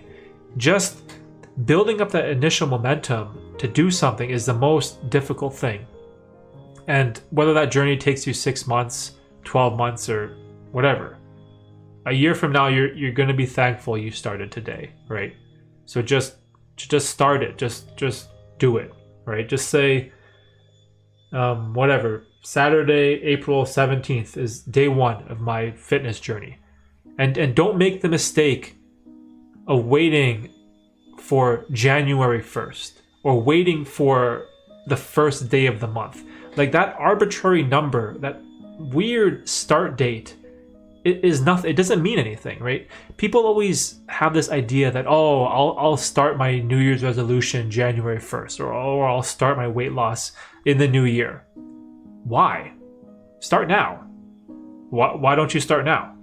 What's the difference between April 17th and January 1st? It's just a day. It's a number. Like, why would you wait?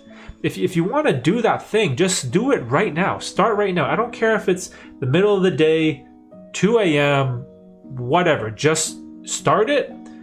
Write it down. Like, write down very specifically what you want to do, what you want to achieve. And that is your start date. Don't wait for some nonsense number. And I think that's why, so many people struggle with like things like weight loss, right? Because it's like a big trap. They wait for the new year because they think that that's going to provide them some external motivation that they don't have now. And that external motivation, it's never going to get you through the tough times, right? Because you're not going to have that trigger anymore. You're relying on the new year, the new day of the new month to trigger that motivation. Whereas if you just start now, there is no trigger, and you can just self-motivate yourself and self-propel you to that goal, right? And that is huge. It's so huge when it comes to things like fitness journeys.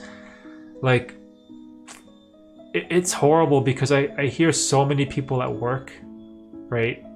They talk about like Christmas and like, oh, I ate so bad over Christmas, but it's okay. January 1st, I'm going to start that, I'm going to get that gym membership, right? And it just doesn't work, man. It doesn't work because, and if there's anyone in the chat that works out regularly, like before COVID, you knew that when January 1st hit, that's when us serious people wouldn't go to the gym, because it's just packed with like noobs. It's packed with people that aren't serious. They're not dedicated, right? And then by the time like mid-February rolls around, all those people are gone, right? Because the novelty of New Year's resolutions has fallen off 6 weeks later, right? And that is when you see who's really serious about bettering their life, who's really serious about getting in shape, right? Or taking care of their health, or losing weight, or whatever that goal is, right? So yeah, if you are going to start, Ryan, right now, April 17th, that's your start day.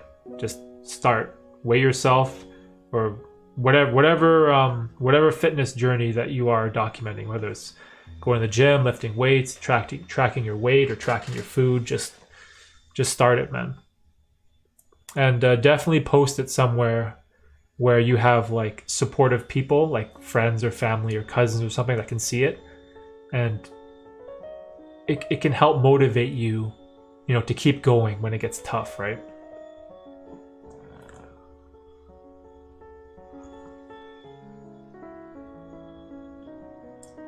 Yeah, the fitness stuff really gets me triggered.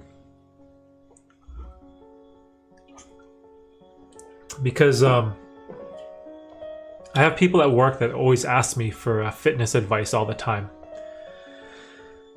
And it's disheartening because like I want to help them. But I see people get stuck with the same barriers and the same mindset. It's just like, it's tough, man. I love Nocturnal Waltz. Oh, you know this song? Can you hear it? How's the volume on the music? Hopefully it's not overpowering.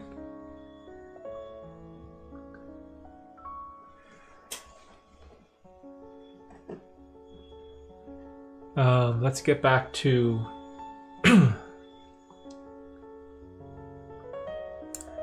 Tina had a question up here about EI. We skipped it.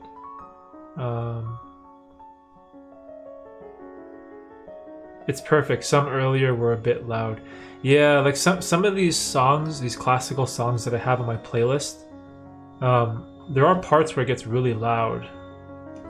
I tried to turn down the volume a little bit.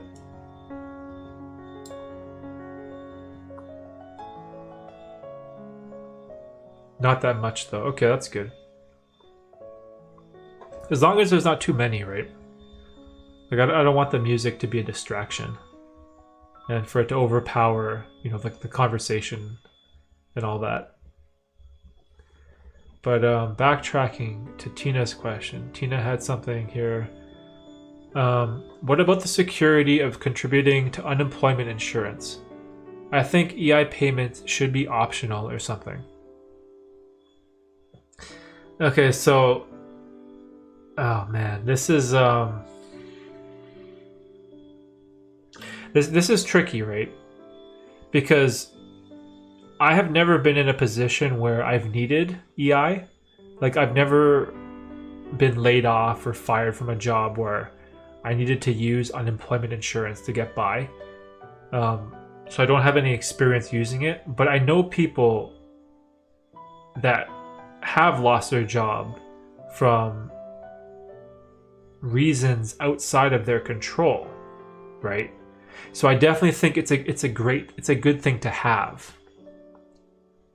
But in terms of the deductions from a paycheck, it's a little rough, right? I've always been of the opinion that I wish we could determine the allocation of our taxes. I would love it if, like, when you get paid and you see like your income tax deduction or your pension deduction or your unemployment insurance deduction. I wish you could like kind of pick where that money would go. Like I wish you could decide like, oh, I want this percentage of my deductions to go towards healthcare or to go towards schools or something. I wish you could like choose, right? It kind of sucks that you can't really choose where you want that allotment to go. And even like the percentage of EI, right? It gets taken from everyone, right? From everyone in Canada. We all pay towards EI premiums. And you usually don't finish those payments until like mid-December. Is it December? Or is that CPP? I can't remember. But yeah, I think it's necessary because there are people in this world that, that will fall on tough times and it won't be their fault. And they may need that service in terms of unemployment until they find another job, right? So I think it's necessary, right? Which I guess you should be fortunate too, right? If you never have to use unemployment insurance, like you should consider yourself lucky, that you never had something crazy happen to you at your job, right? to the point where you had to rely on something like that. But I definitely think it's a good thing to have. The bigger question would be is, how much should we contribute to it? That is what I'd be more interested in.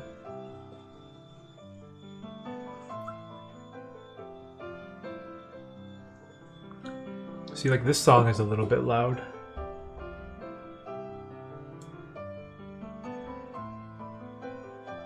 I'll turn this down a little bit.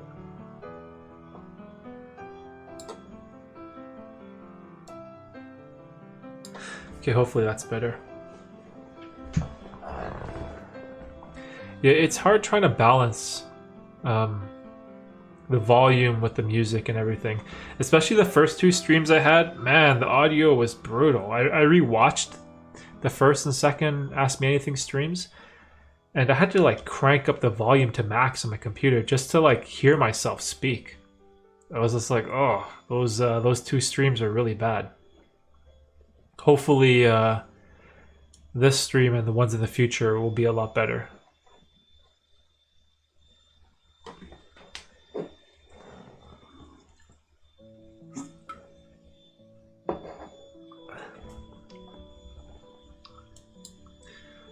But yeah, Ryan, if you're still here, start that journey, bro. Start it. Post it somewhere. The other thing too about like starting those self-development journeys is like you can inspire people along the way, which is like really cool. And I remember this happened to me at work a few times when I first started like working out. And I don't know what you call it. I think you call it skinny fat. Like I looked skinny in clothes, but like I'm like basically kind of fat in like the midsection. And when I started like hitting the gym and working out, like people will notice, right? And then they'll be like, "Oh, hey, I see you kind of leaned out a little bit. Did you lose some weight?" And people will be like, "Oh, what did you do? What kind of workouts are you doing? Did you change your diet?" And then you can influence other people with your journey, right? And that will also make you feel good. Literally making the account as we speak. Oh, all right, wicked. I like it. Is it gonna be Ryan? Is it gonna be like a weight loss specific journey, or like a weightlifting? Like what type of fitness journey do you want to go on? And hold on, I'm gonna go to the washroom real quick. It's like approaching 2 hours. Be right back.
What's that?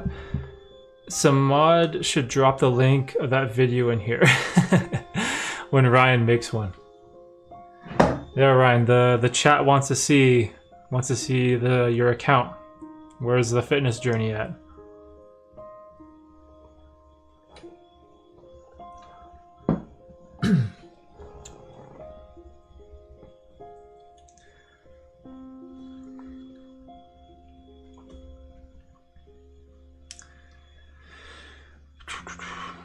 Oh, I've been going to the gym now for over a year. Audio sync. What happened?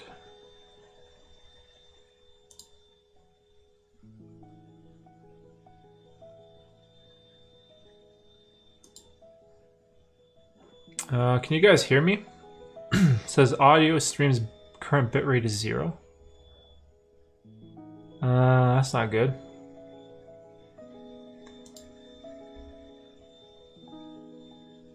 $151.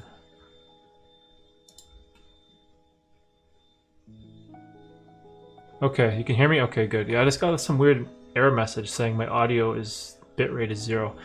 Okay, hold on. Let's see what Ryan had to say. I've been going to the gym now for over a year and working out at home because of COVID. I'm doing that too.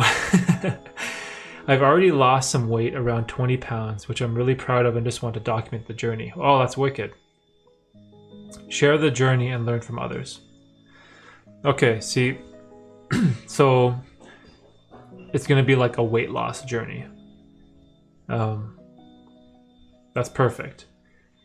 Now, do you have like a goal weight that you want to reach, or a goal amount that you want to lose? Because 20 pounds lost, that's significant. That's really good. Because at the same time, like weight loss journeys are two things, right? It's going to the gym and it's eating better, right? It's a combination of both of those things. But if you have a clear goal of where you want to get to, like a set weight you want to achieve in a reasonable time frame, it'll be that much easier to get there, right?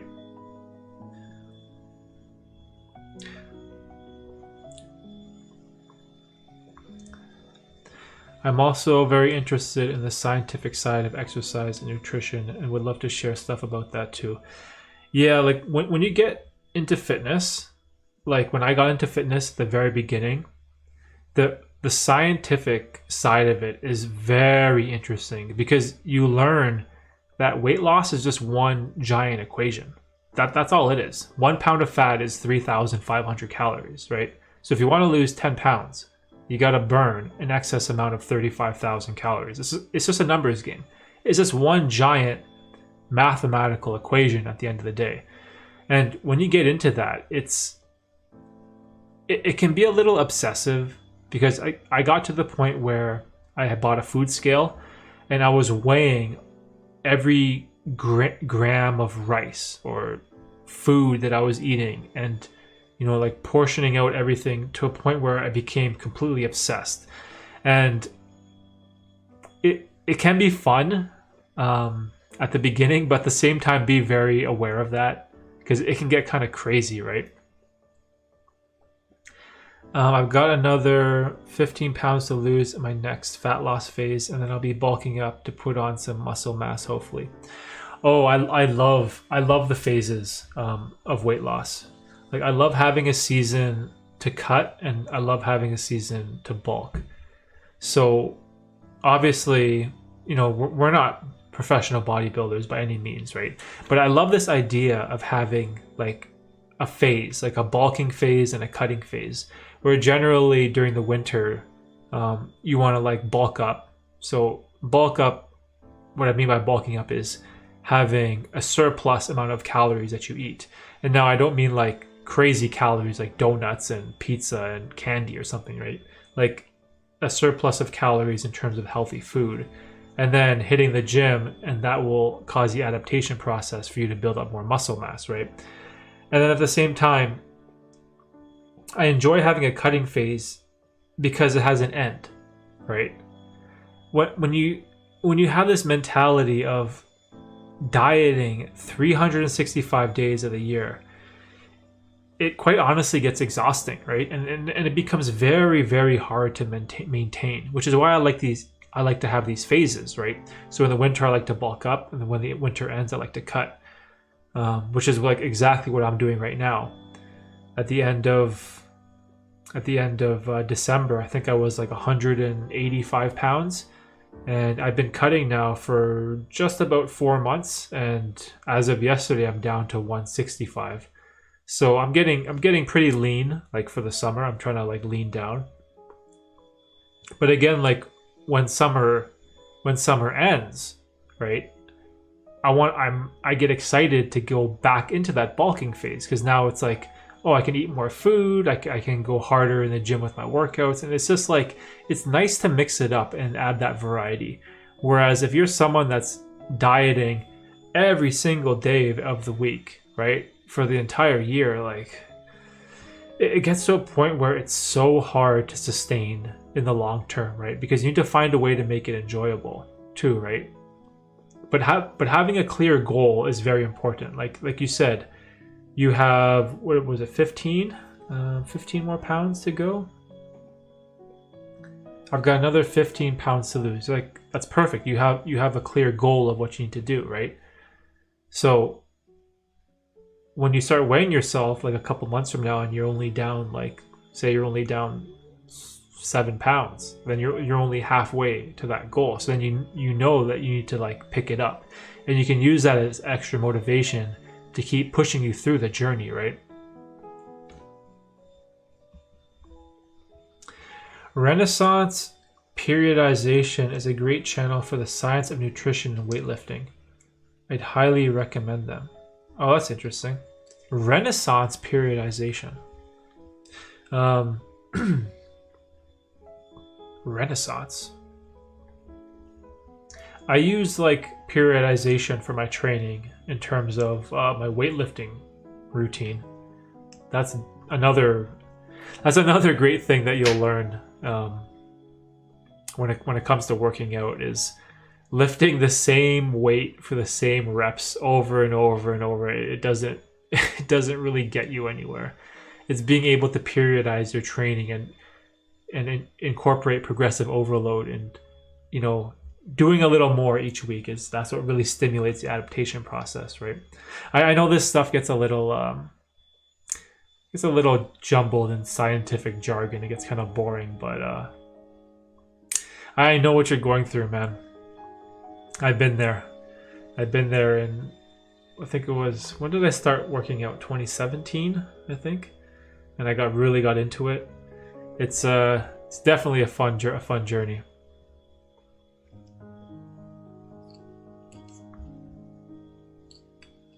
Oh, that's amazing.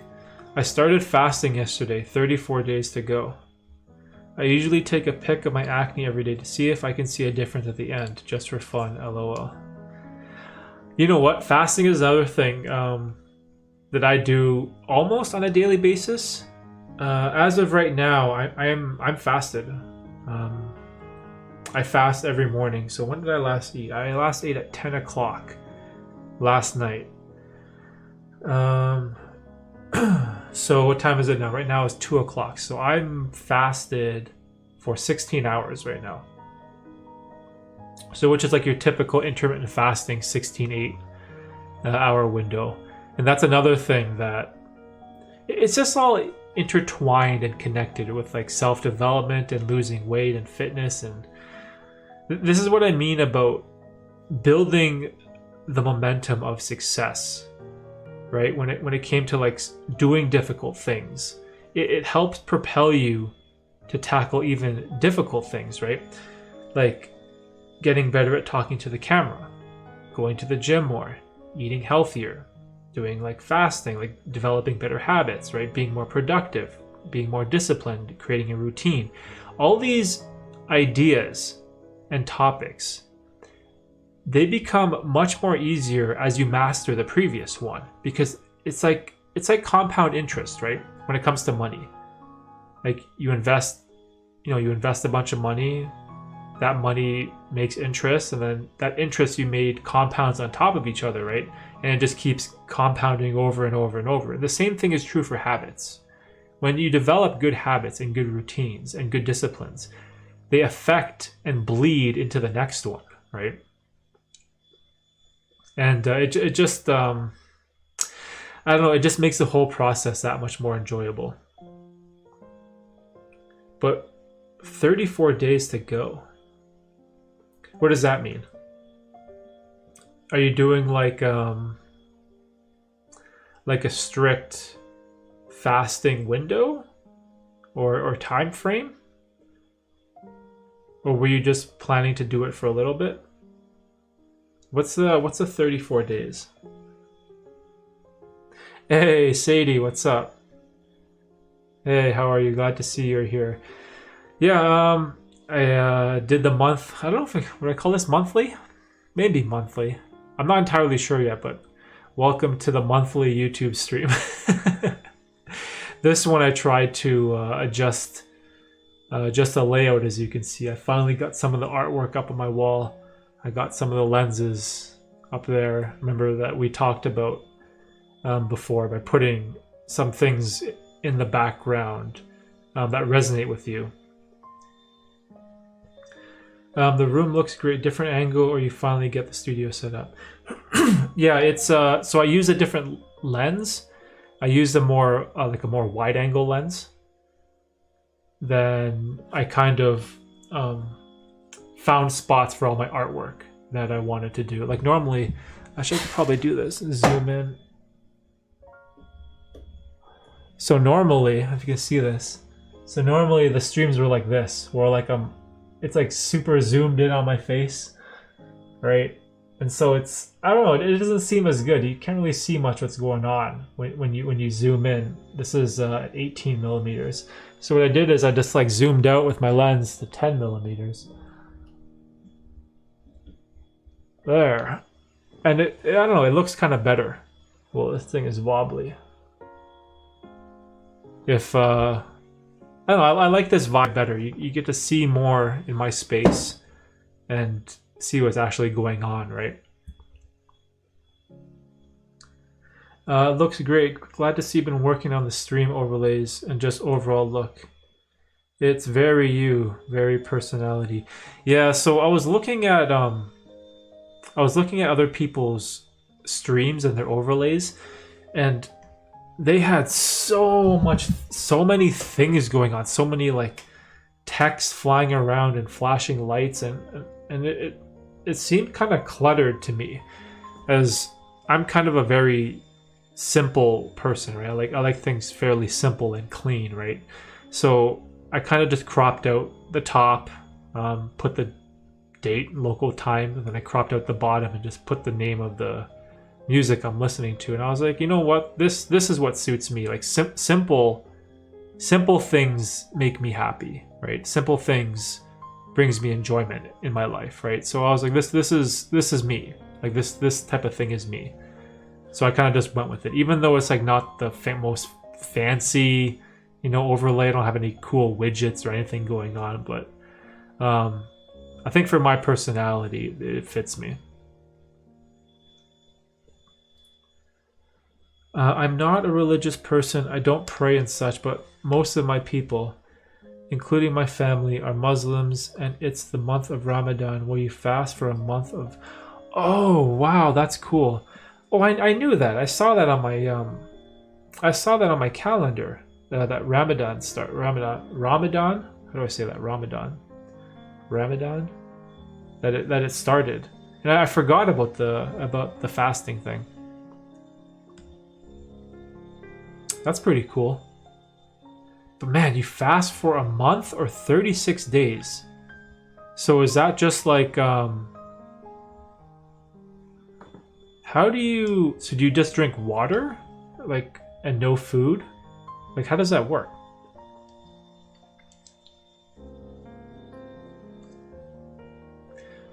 I love the minimal look with basic graphics as well. You and I see eye to eye on quite a bit. Yeah, it's just cleaner, right? I don't know how to describe it. It's because sometimes simple is better, right? Like I've seen streams on Twitch where there's the actual window, like the actual video of the stream, is like maybe half of the window, and the other half is like all kinds of craziness going on, all kinds of like notifications and sub counts and things just like jumping at you. And I'm like, okay, what am I watching here? Am I watching a live stream of someone, or am I watching like the circus? Like what are we doing here, right? And it almost gives me like anxiety.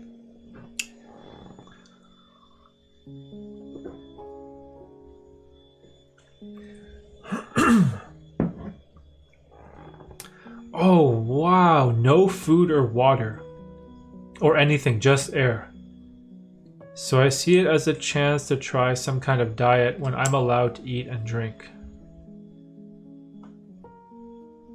Wait, so like I know human beings can go extreme amount of time without eating food. But like how long can you go without water though? Like, how does that work?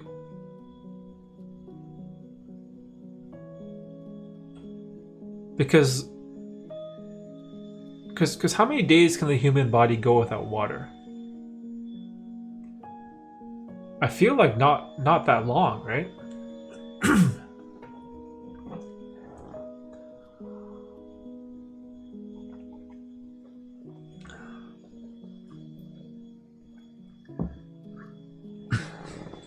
While you fast, no.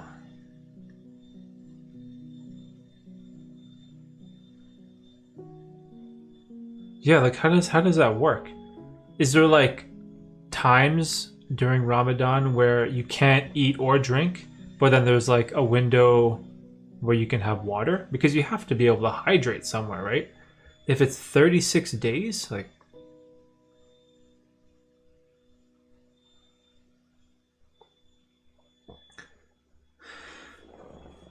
depends on where you are in the world and when the timing is set. When you finally drink water after 20 hours, it's heavenly. Oh my gosh, you must be like so dehydrated. Yeah, see, a person can survive without water for like 3 days. Dang, that's so crazy. See, my level of fasting is nothing like that. I'm drinking water all day long.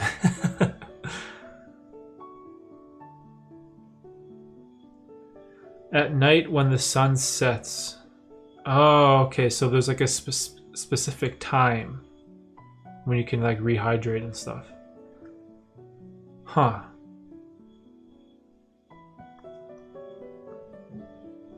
Well, that's so interesting.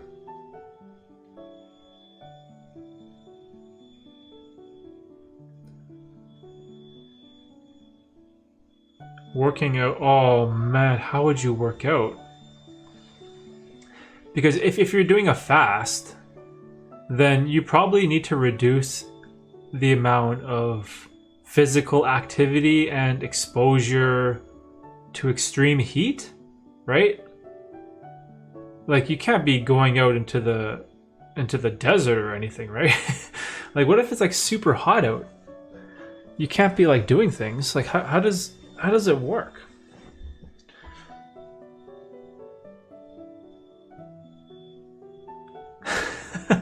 I'm so intrigued.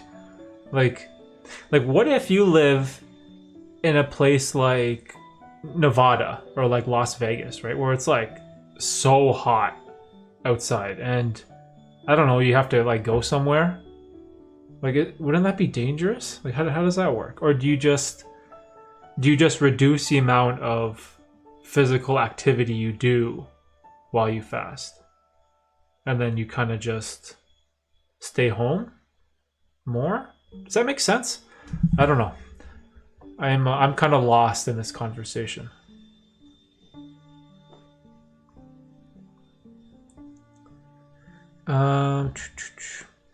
Did you do the paintings? Some of them. So the small paintings that are bad are the ones I did. Like this small one I did, and then that small one I did, and then the other this way, small one over there, I did those. the two big horizontal ones over there, Tina did. That bear decal picture up there, Tina did that as well. And then the big red painting is done by my father. So yeah, so just think of it like the bad paintings, or the ones that were done by me.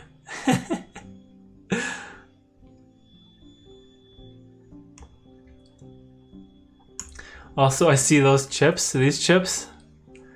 How's work been for you? This is my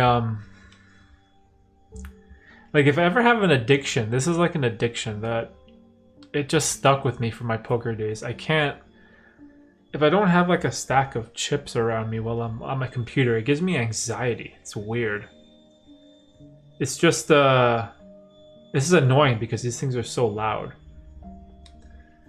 But how's work been? Work has actually slowed down. So at work we do ship the vaccines to hospitals and stuff. So we've been getting that, but because of like the extreme numbers of COVID in Canada, we're just like going through insane amount of stay home orders and lockdowns, and the economy is kind of dying here, I feel like. So oh, Grease, is that CJ Dippa? What's up, CJ Dippa? You have the Popeyes logo as your YouTube Popeyes chicken as your YouTube profile picture? Oh, that's funny. They're all gorgeous. Give my compliments to Tina. Yeah, Tina's very like, I consider myself like a creative or artsy type of person, but Tina's very skilled artistically when it comes to like drawing and painting and just like creating things. That's why I like to hang up her work. I don't take credit for it, but I like looking at it. This one here is probably like my favorite. This one, this like silhouette with the moon and the shooting stars. I love that.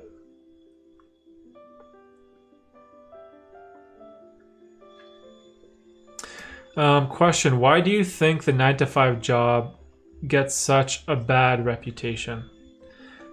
Well, that's an interesting question. So I feel like the 9-to-5 gets a bad rap from like entrepreneurs, and like, I don't know if it's a younger generation, but essentially the downside with a 9-to-5 job is that you're trading away your freedom for comfort, right? You're trading away your freedom to do things you love or work that you love, to follow the rules of a corporation in order for monetary security, right? In order for a guaranteed paycheck. And especially with like the internet now, and how like nowadays you can be a YouTuber, like an Instagram model, a TikTok star,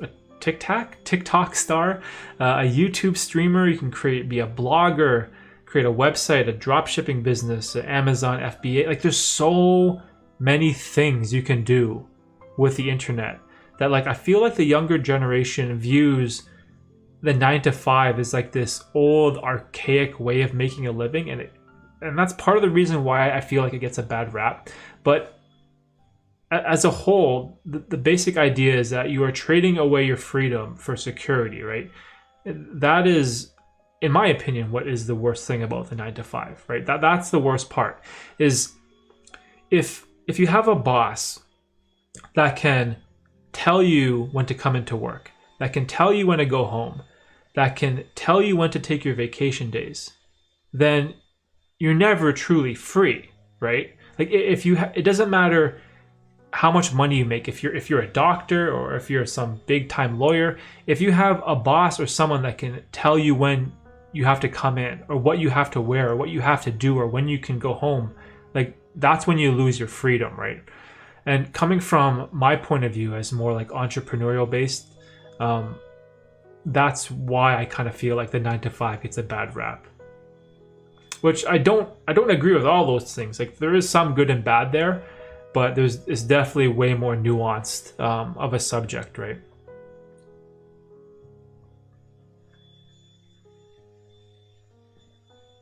And it's also like, because look, we need to be real here, right? Because there are some people in this world, they have no aspiration whatsoever for the arts. They don't care about painting or drawing or social media or content creation. Like, there are people out there, they don't care about any of those things. They don't view them valuable at all. What they value is going into a job, doing a task or whatever work they're doing. Like, when they get to work, they know exactly what they're doing, and they have a routine, they have structure, and they value structure, and they value that type of job security, right? And I feel like just because I don't necessarily agree with that way of living your life, that doesn't mean it somehow makes it invaluable to them, right? Because human beings have vastly different goals and ambitions, right? So there's just so much going on that we need to be more like aware, of some people's wants and needs, right? Like some people are terrified of social media. They don't want to like record themselves. They don't want to like be on camera. Like, those things can give people a lot of social anxiety, right? So, oh, I'm missing what's going on in the chat. Wow, CJ Dippa. Youngblood.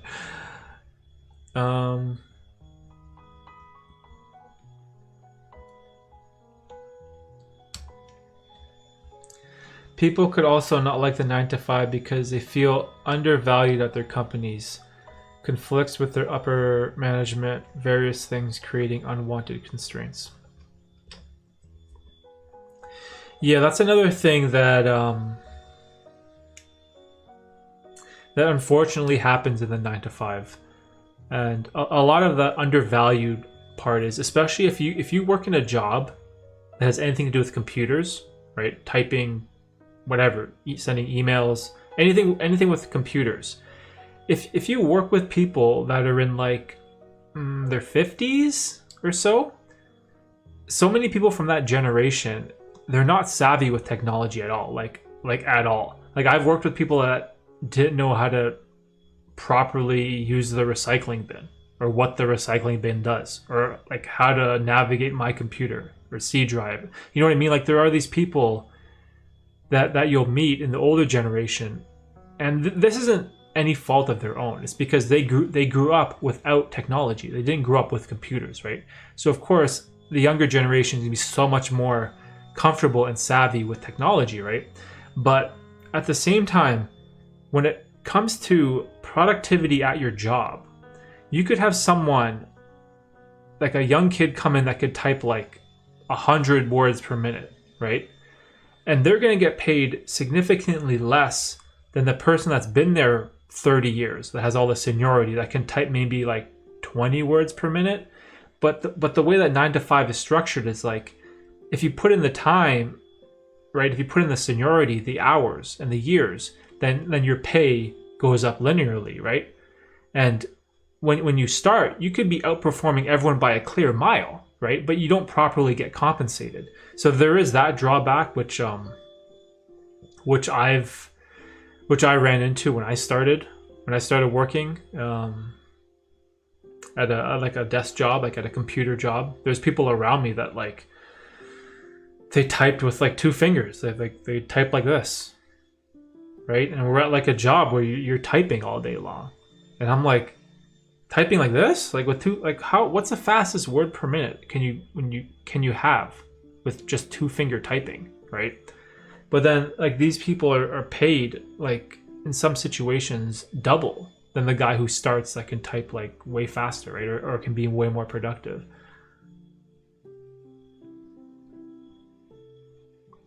It's just tough because like you can't blame that older generation, because it's not their fault. They never grew up with computers, right? So how is that their fault? So you can't punish them for that.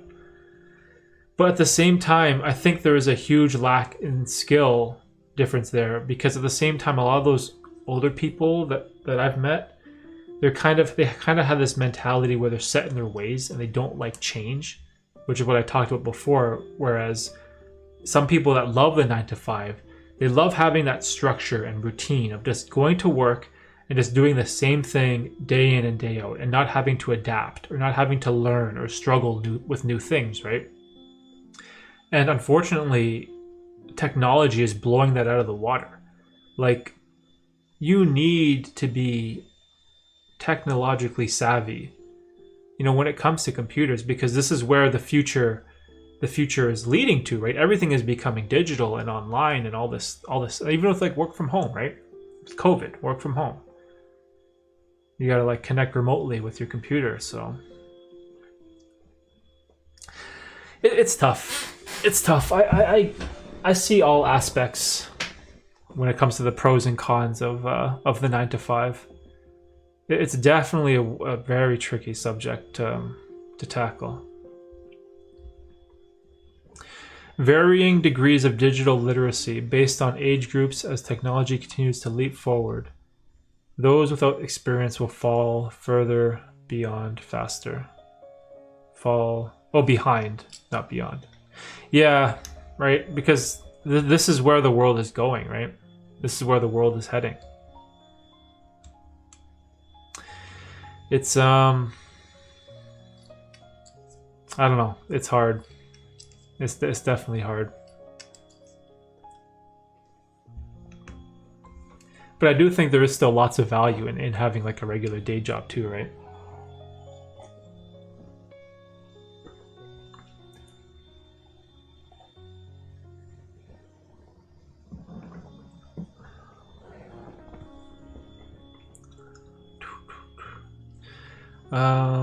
Let's see what else is going on.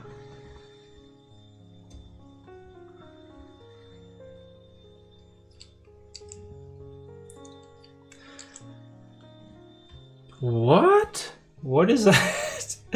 Hold on. Dominic? What's up, Dominic? Would you rather... What is that? Would you rather have one of your hands super glued to one of your feet, or both of your hands super glued together, and why? For the natural duration of the glue, so no cheating. Is that a serious question? Oh, that's so funny. That is like...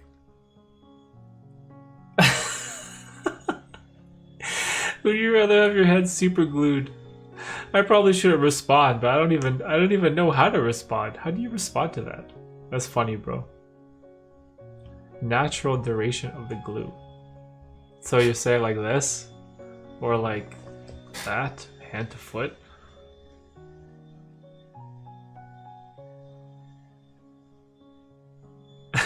It would have to be just... What is the natural duration of super glue? It would have to be your hands, no? I don't know. Yeah, that gave me a good laugh, bro. I like it.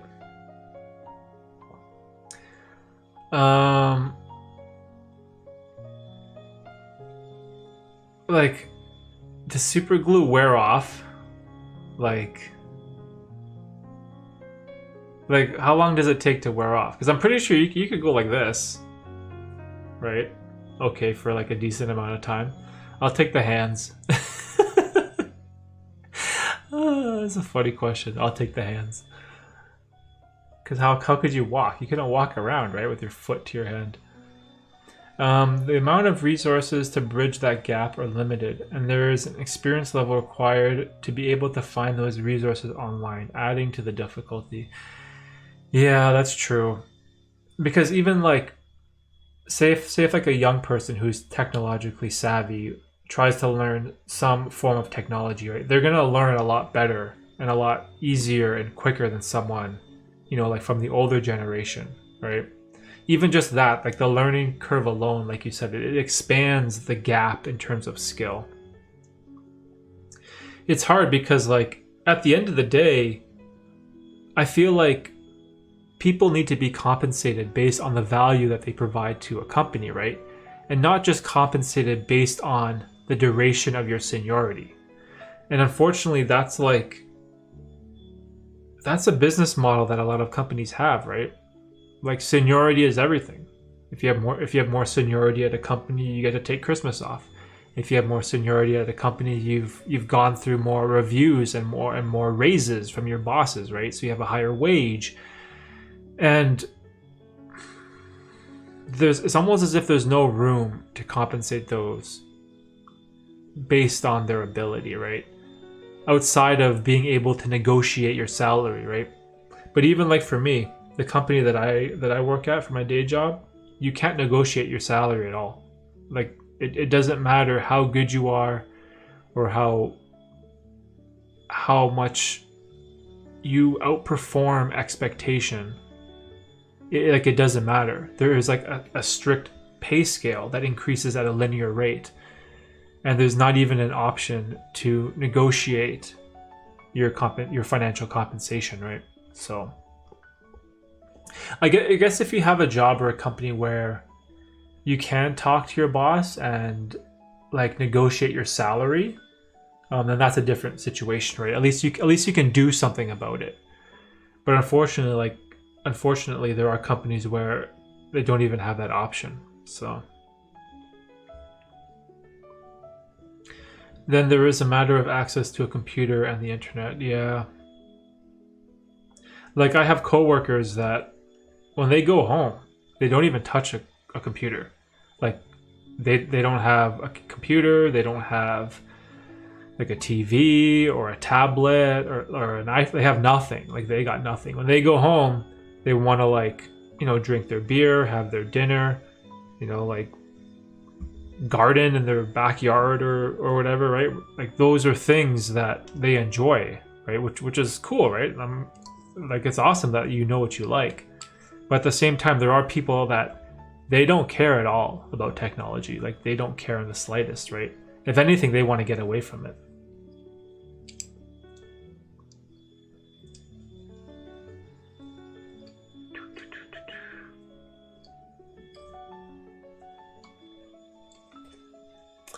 What's going on here? Sadie, are you encouraging Tina to create transform that? Sorry, I'm just catching up on the chat real quick. If you do, please let me know. I love watching creative people.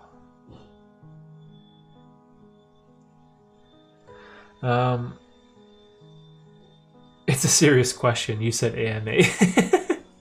Yes, sir. Most companies will add those benefits to tenured employees in order to keep them, because average tenure is about 2 to 4 years, depending on the job. Yeah, it's tough. It's a tough thing to like pick a side, right? Because tenure is valuable too to companies, right? Like companies appreciate people that stay with them for the long term, because like the worst thing for them is to have high turnover where people are constantly quitting and you have to keep hiring new people and finding new people and interviewing them and going through that whole process, right? Of course, companies do appreciate tenured employees and seniority and ones that stay, right? But at the same time, like what's the value proposition here? Like what if you have an extremely loyal and dedicated employee that will stay at your company forever, but in terms of the quantity of work that they can do, it's extremely slow. Then what's their value, right? Like how much does that diminish their value? It's definitely tough.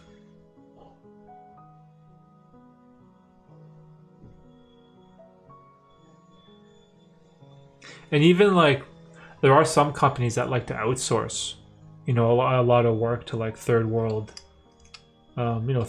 countries because they're cheaper and you don't have to worry about any of these things, right? Like the whole 9-to-5 system, it's kind of like a mess. And you gotta have like HR and you have all these like things going on, like supervisors and managers and senior management, and it just becomes a big headache. I kind of want to just get away from all that stuff.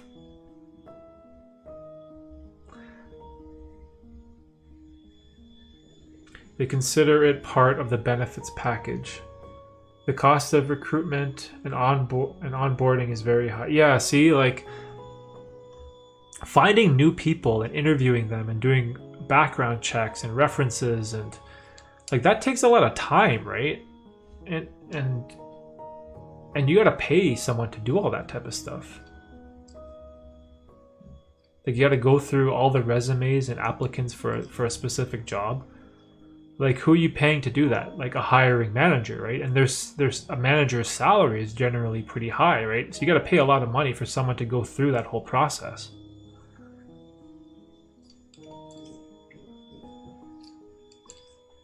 Like for example, at my job, they heavily value tenure and seniority. And it's almost to a fault. It's like when we're in the office, right? And say if we're, moving around or whatever, like not only will the tenured employees with highest seniority get like, the prime vacation days, but they'll also get like the first choice at their desk, or the first choice at their desk location, or the first choice at which computer they want, or which keyboard, or they get the first upgrade at chairs. Like they make everything about seniority at my company, and it's like it's a little exhausting, and they value people that stay in the long term so much that someone like me, if I want to take vacation during Christmas, I gotta be there, I think 24 years at least, maybe a bit more. Like you gotta have like 24, 25 years of service at my company if you want even just a chance at taking vacation during Christmas time, right? And for me, that's like it's never going to happen, right? Stuff like that. Like I could care less about like what desk I get or what supplies or whatever. But when it comes to like taking time off with your family during holidays, during Christmas or during summer, if you can't do that because of like the systems in place that reward tenure and seniority, like it gets rough, right?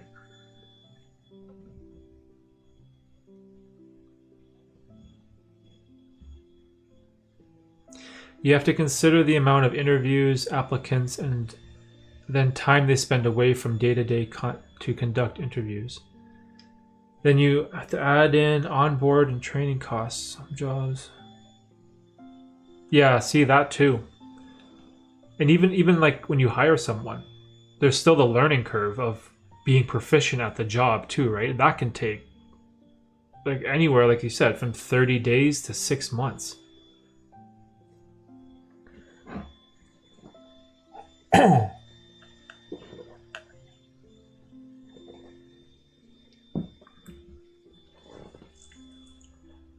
Like it's not easy.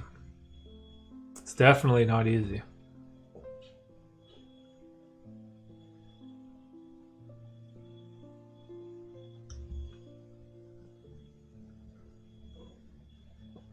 So they are investing in you at the start and wanting a return on their investment in your productivity and quality. Yeah, that's true. That makes sense. When you look at it that way, right? The company is making an investment in you in hopes that you become this employee that becomes very productive, right, and responsible, and you put in quality work. Which makes sense, right? Because that's who you want. Like you want to have people in your company that are reliable and that are dependable, right? But at the same time, if you don't properly, like, what's the word I'm looking for here? Like if you don't properly incentivize the quality and quantity and skill of your employees, right, then it's going to cause them to look elsewhere, and which you're going to have even more turnover anyway, right? So even though, getting people to stay is important and valuable for companies too, right? I feel like, a lot of companies, you need to pay people their worth, right? If they're really good at their job, like, I feel like you need to pay them properly. And if you have these pay systems set up where you can't negotiate your salary, or your raises are limited based on your tenure, right? Then it's like, how can you properly compensate someone for the quality of their work?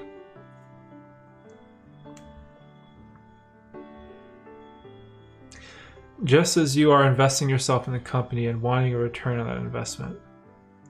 It's that balance that will keep people at companies, but again, it's just the feeling of value on both sides. Yeah. I think my problem mostly is like the restriction of structures that companies set, right? Like, for example, with me, the place that I'm at, it doesn't matter how good of a job I do or how productive I am or the quality of work. Like, you can never negotiate your salary to get to a point where you think you're being compensated fairly. You're kind of stuck on this like pay scale that goes up at a set rate almost, just like everyone else, right? And it's like, you could be the most outstanding employee at the job that I do, and you could have like someone that barely is making the average, right, in terms of quality of work. But after like a 5-year period, because of like the pay structure, after that 5 years, they are going to be paid exactly the same, regardless of how they performed, right?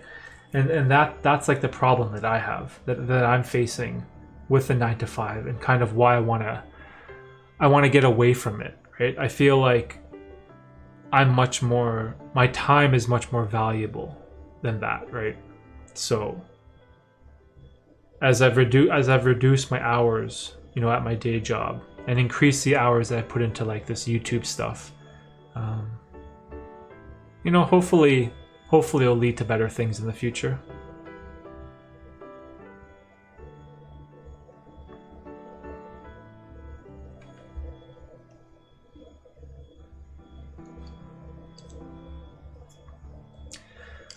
Compensation at a job is not always monetary.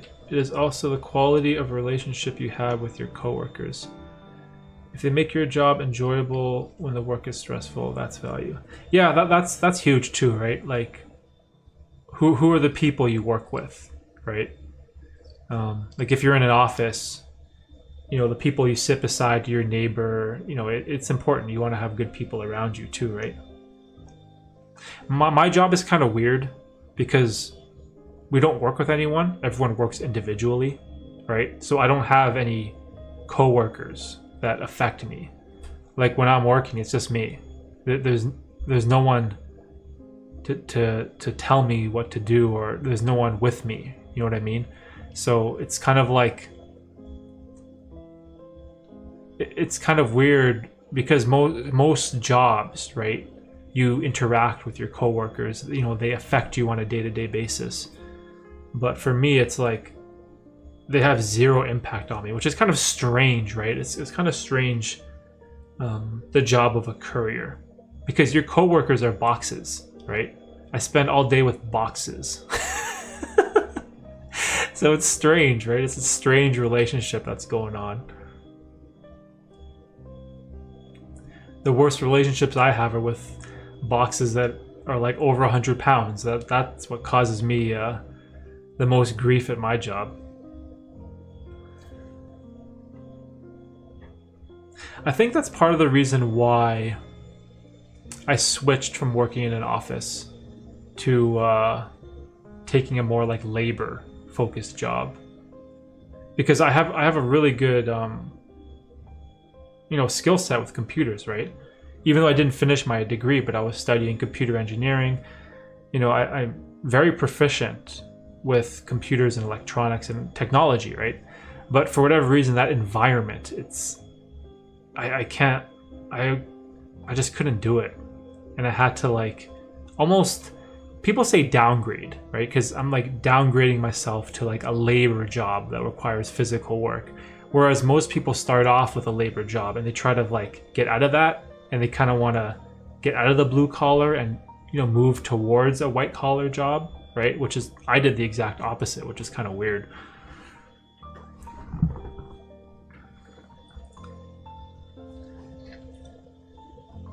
Some people thrive in environments where they work completely solo. That is why we have to interview the companies as they interview us and find what aligns with our strengths. Yeah, for sure. Yeah, some people are great in like team environments too, right? Because people are so different, right? At the end of the day, like people have such different skill set and mannerisms and, you know, things that affect them. Like definitely like introverted people would love to just, you know, work by themselves. They probably thrive in that type of environment.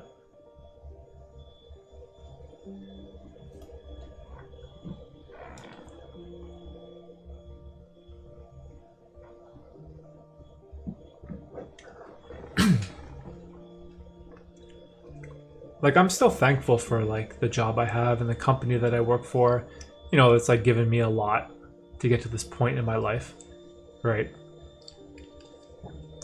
But at the same time, if you know, if where you are doesn't make you happy, or where you are it doesn't align with what you want to do in the future, I think, you know, the most important thing is to make a plan and devise a course of action, you know, to do something about it, right?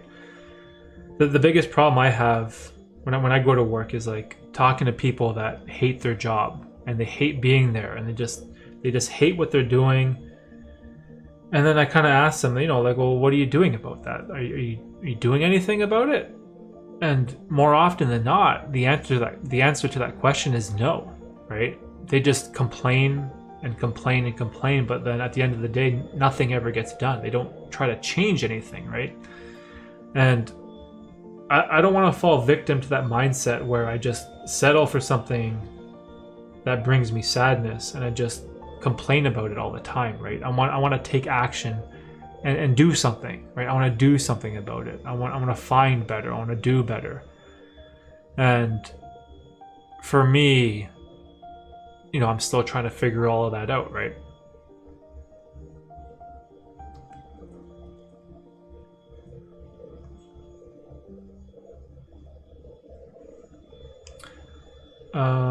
Have you stretched lately? Not yet today. I usually stretch before every workout. So actually my workout is going to be later today because of the stream. Usually I work out every day at 1 o'clock for about half an hour, but right now it's almost 3. So I'm going to have a late workout today. But yeah, stretching is huge. Stretching like fixed my my bad back.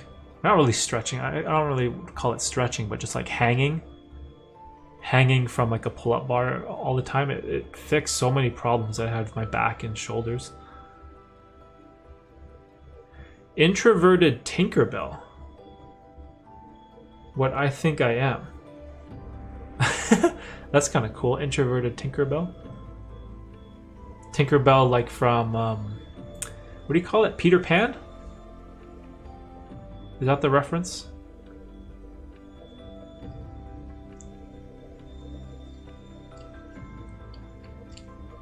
Yeah, like even introverted stuff is very interesting, because like naturally I'm fairly introverted, but I feel like as I've got older, I've kind of shifted. I've become a little bit more extroverted. But for whatever reason, I feel like I'm always going to be an introvert at heart. I wonder if that's something... Is that something you can change? Like, can you develop extroverted qualities over time?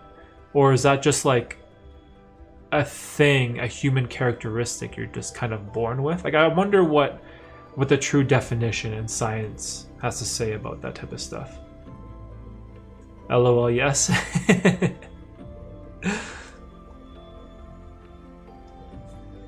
Like even with like the YouTube videos and stuff I create, it probably resonates, you know, with people that are like me, are more like introverted and more laid back, and it's like the super extroverted stuff on YouTube. Like, say for example, what's a good example here?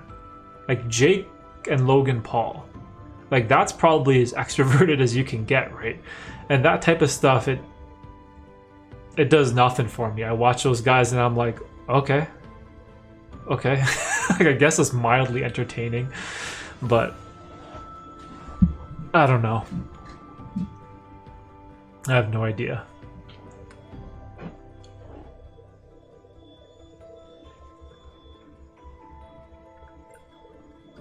Oh wow, it's 2:45. We almost made it 3 hours. Well, what else did we miss from the 9 to 5?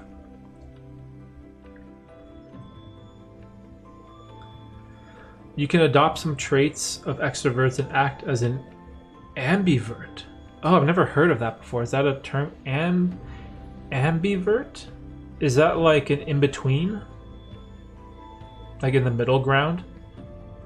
Because you kind of have to.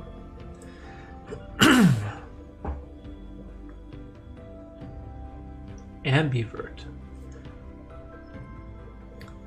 I never heard of that before. Let me just look that up. I just want to Google it. Ambivert. Am I saying that right? A person whose personality has a balance of extrovert and introvert features. Huh. Oh, that's so cool. I never even knew that was a thing. Ambivert. Am I an ambivert? I don't know.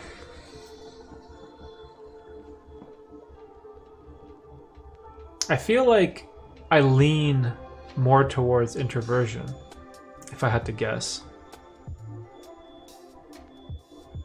Like, because when I think about it, when I think about things like, you know, being extroverted or not, and, you know, being comfortable socially in front of other people, or, you know, going out and doing stuff, like, if I'm at home alone, like just in this room working on my whatever I'm doing, it makes me extremely happy. Like, isolation doesn't bother me in the slightest. It kind of gives me peace of mind, and it's calming and it's relaxing, and I can be productive, and I love it, right? So when I think about myself in that way, I have to lean more towards introversion, right? Hey, Nicolas? Did I say your name right? How did I say Nick? I replied to one of your comment today. Thanks for dropping by in the stream, bro. The shyness, anxiety, and uncomfortability and other introvert qualities people think of are changeable, learned behaviors. Introverts just change batteries when being alone. Oh, that's interesting. Are changeable, learned behaviors. Just change batteries when being... Yeah, because like when I'm alone, like in my room or in my office or whatever, it's like there's just like a different feeling I get, right? And it's for me, I interpret it as a positive feeling, right? Because it relaxes me, it calms me down, and I don't know. Introverts don't have to be shy. I don't think I am. I can be the definition of rude. If I want to, just feel more comfy if I rush in real life.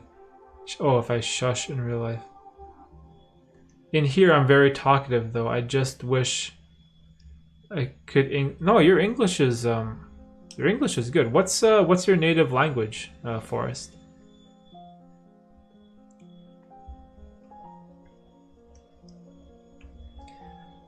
Because your English is great.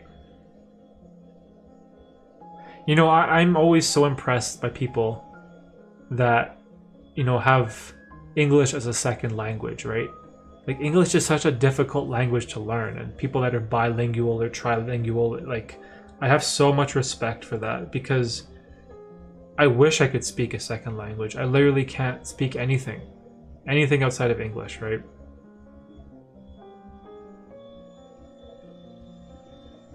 Albanian. No, trust me, in Albanian, I'm a different person. Yeah, that's true. It's like in your native language, it's like your probably personality is like expressed differently, right? See, I wouldn't know because I can't relate to languages or learning languages at all. Like the most I learned was like French in grade school, but that was like when I was 14. It's like 20 years ago was the last time I was like taking a course on a different language. So I got like nothing. I literally got nothing in terms of other languages.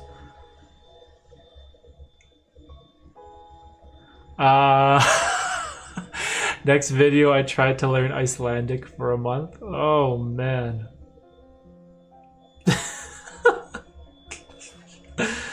You know what? I'm gonna leave the language learning to those other self-development YouTubers like Nathaniel Drew and all those guys. Those guys are that's their thing. Language learning is definitely their thing. I don't know. Maybe one day I'll try to learn a language or something, but for me it's like my lane is more about the, you know, self-realization, productivity, self-improvement, and, you know, the more general type of stuff, if that makes any sense. Philosophy has been sparking my interest a lot recently, which I never really had any interest in before. I never really cared much for philosophers or any of their teachings or any of that type of stuff, but as I've gotten older, I don't know, I find philosophy very interesting.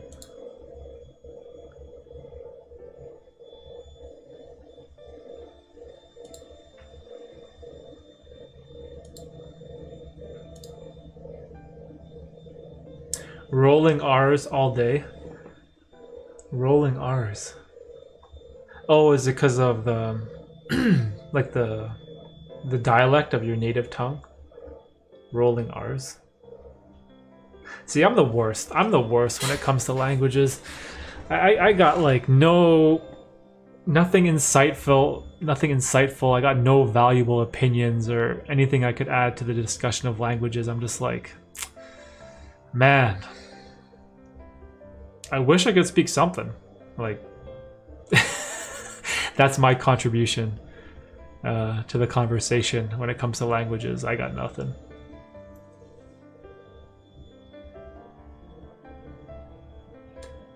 But I wonder if, like, does the internet or having access to like YouTube and language learning courses and videos, like, does that make language learning easier? Or is it like you need to speak with a native speaker to really learn the language? Like, I always wonder how that works.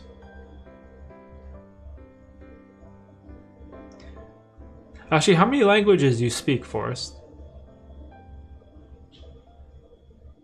Are you like trilingual or more than 2? Because that would be like super impressive. Because like Tina's bilingual. She speaks English and Vietnamese. And some of her cousins are like trilingual, which is like so cool. Oh, 3? Whoa, but I understand 5. Wow. How does that work? Like, what goes on like in your mind when you hear like a 4th or 5th language that you understand? Like, I could never figure that out. Like, you can understand it, but you can't speak it? But if, because I've heard that from people too. Like, they understand languages, but they can't speak it.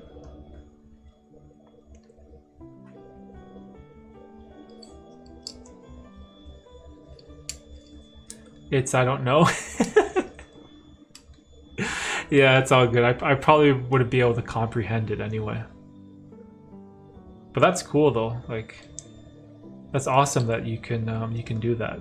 Because like where I live in Canada, there's, I wouldn't say extreme amount of value, but if you know French, like you can get a lot of really good paying jobs because of like French Canadians, right? That we have in Canada. And there's a lot of government jobs where if you can speak English and French, man, you can get some like really high paying positions out there.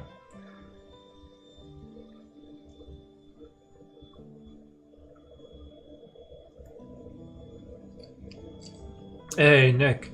I used to make online courses and I improved English without speaking to English speakers, although the courses are not perfect. Hey, what's your native language? So if I say your name wrong, Nicolas Sanakoev. That sounds European. Is that like Eastern European or something?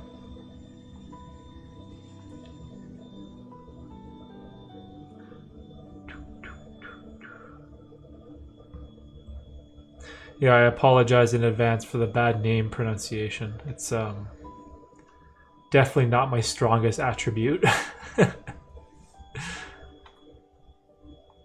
That's cool. I made online courses. Like I've heard of people learning English from watching like Sesame Street on television. Like you know those cartoon shows for kids?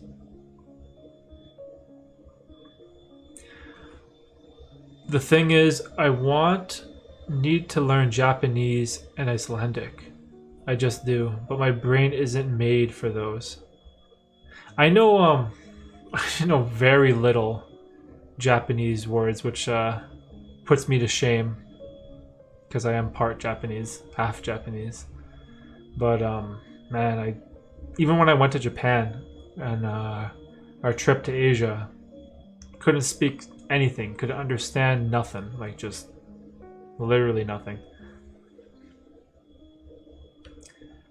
You can call me Nick. Okay, cool. That's that makes it easier for me. Thanks, Nick. I'm Georgian, but bilingual, Russia and Georgian. Oh, okay. So like Georgia is right beside Russia, right? To the south. Wait, southwest? Wait, where's Georgia? To the west of Russia, I think. Man, I love geography.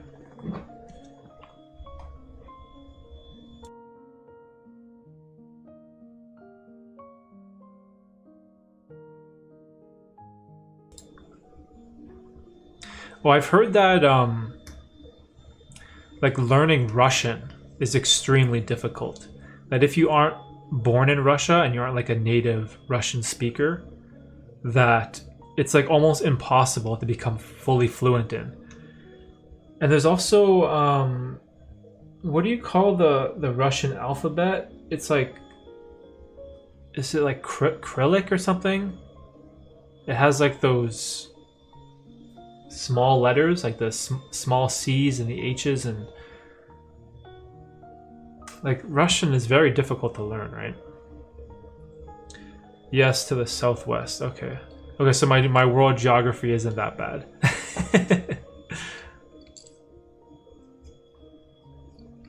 Oh wait, so what time is it there? Is it Russia, Georgia? Is it like midnight for you, Nick?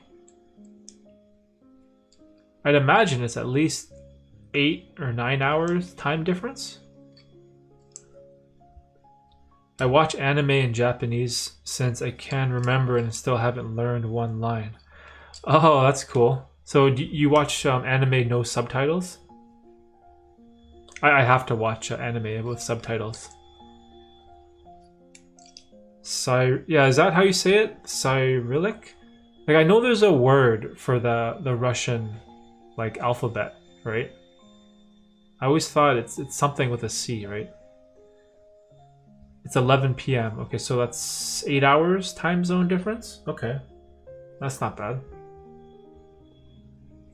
Hey, what's it?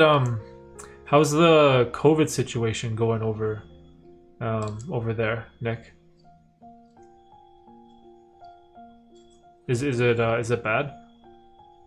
I always wonder like what it's like in other countries, because you hear stuff on the news, right? About like how it's bad in India and bad in Brazil and all these other places, but it's pretty terrible here in Canada, to be perfectly honest.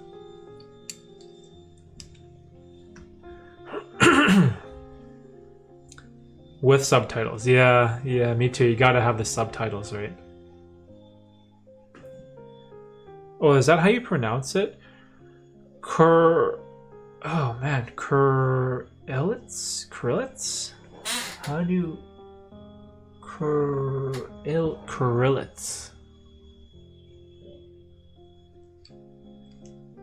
The economy is bad, so we can't make lockdowns. Oh, wow. See, here, our economy was good. And then we went through like 4 or 5 lockdowns, and it's like destroying our economy now. So it's like... I feel for all those people that are small business owners that have like mom and pop shops or restaurants or something. Like how do you expect them to survive, right?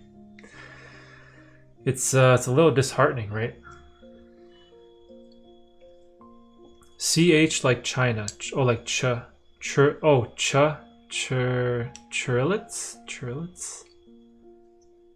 See, I'm so bad with pronunciation. I'm sorry.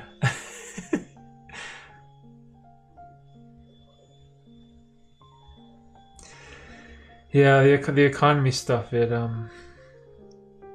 you know, even though I have a job that's considered an essential service, right? That still doesn't mean that I don't care, right? Like I care about, you know, what other people have to go through. Like, what if you have a family-owned business and you're like a Greek restaurant or something, for example, or like you have like a small little shop where you make like homemade, authentic Greek food, and it's been in your family for like 30 years, right? And then COVID comes, locks everything down, and you can't work, you can't pay your bills, you can't do anything. They have like takeout or curbside pickup for like a couple weeks, and they go back into full lockdown. Like what are those people supposed to do? Like, how are they supposed to survive and pay their rent? And, you know, it's like, I feel for those people, right?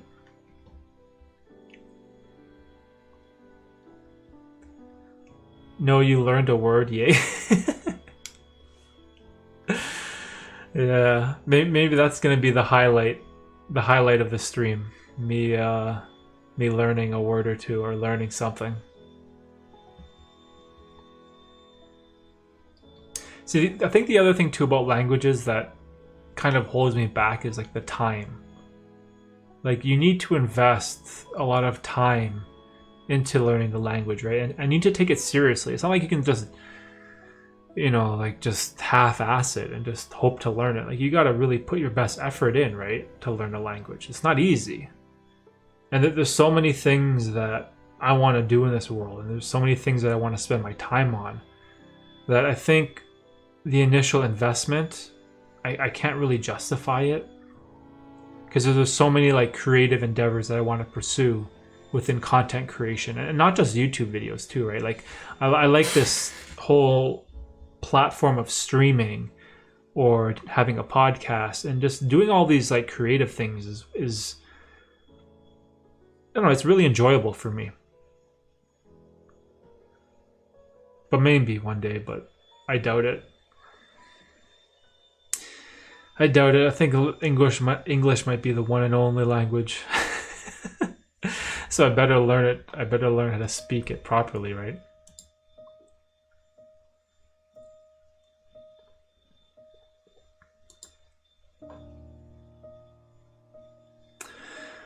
Hey, it's 3:05. We made it 3 hours. That was fun. Do you guys have any more questions while I was in chat? Or want to talk about anything else? That was a pretty awesome stream. I had a lot of fun. I think the next stream Let me see. Let me pick a date here. I'm thinking May 22nd for the next stream. Or 15th. Give it like a couple weeks. I have a few YouTube projects that I want to put my best effort in and make sure that I release a video with like really good quality. That's going to take a lot of time and effort. So at the very least, I'm going to have one more stream. Somewhere mid to end May. So I'll say the 22nd for now. But yeah, this was like some great conversation. Some great topics came up. I learned a lot.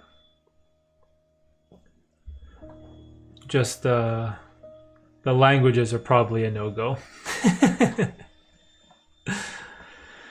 All right, I'm going to end this stream for today. Thanks, guys, for everyone who came by to chat.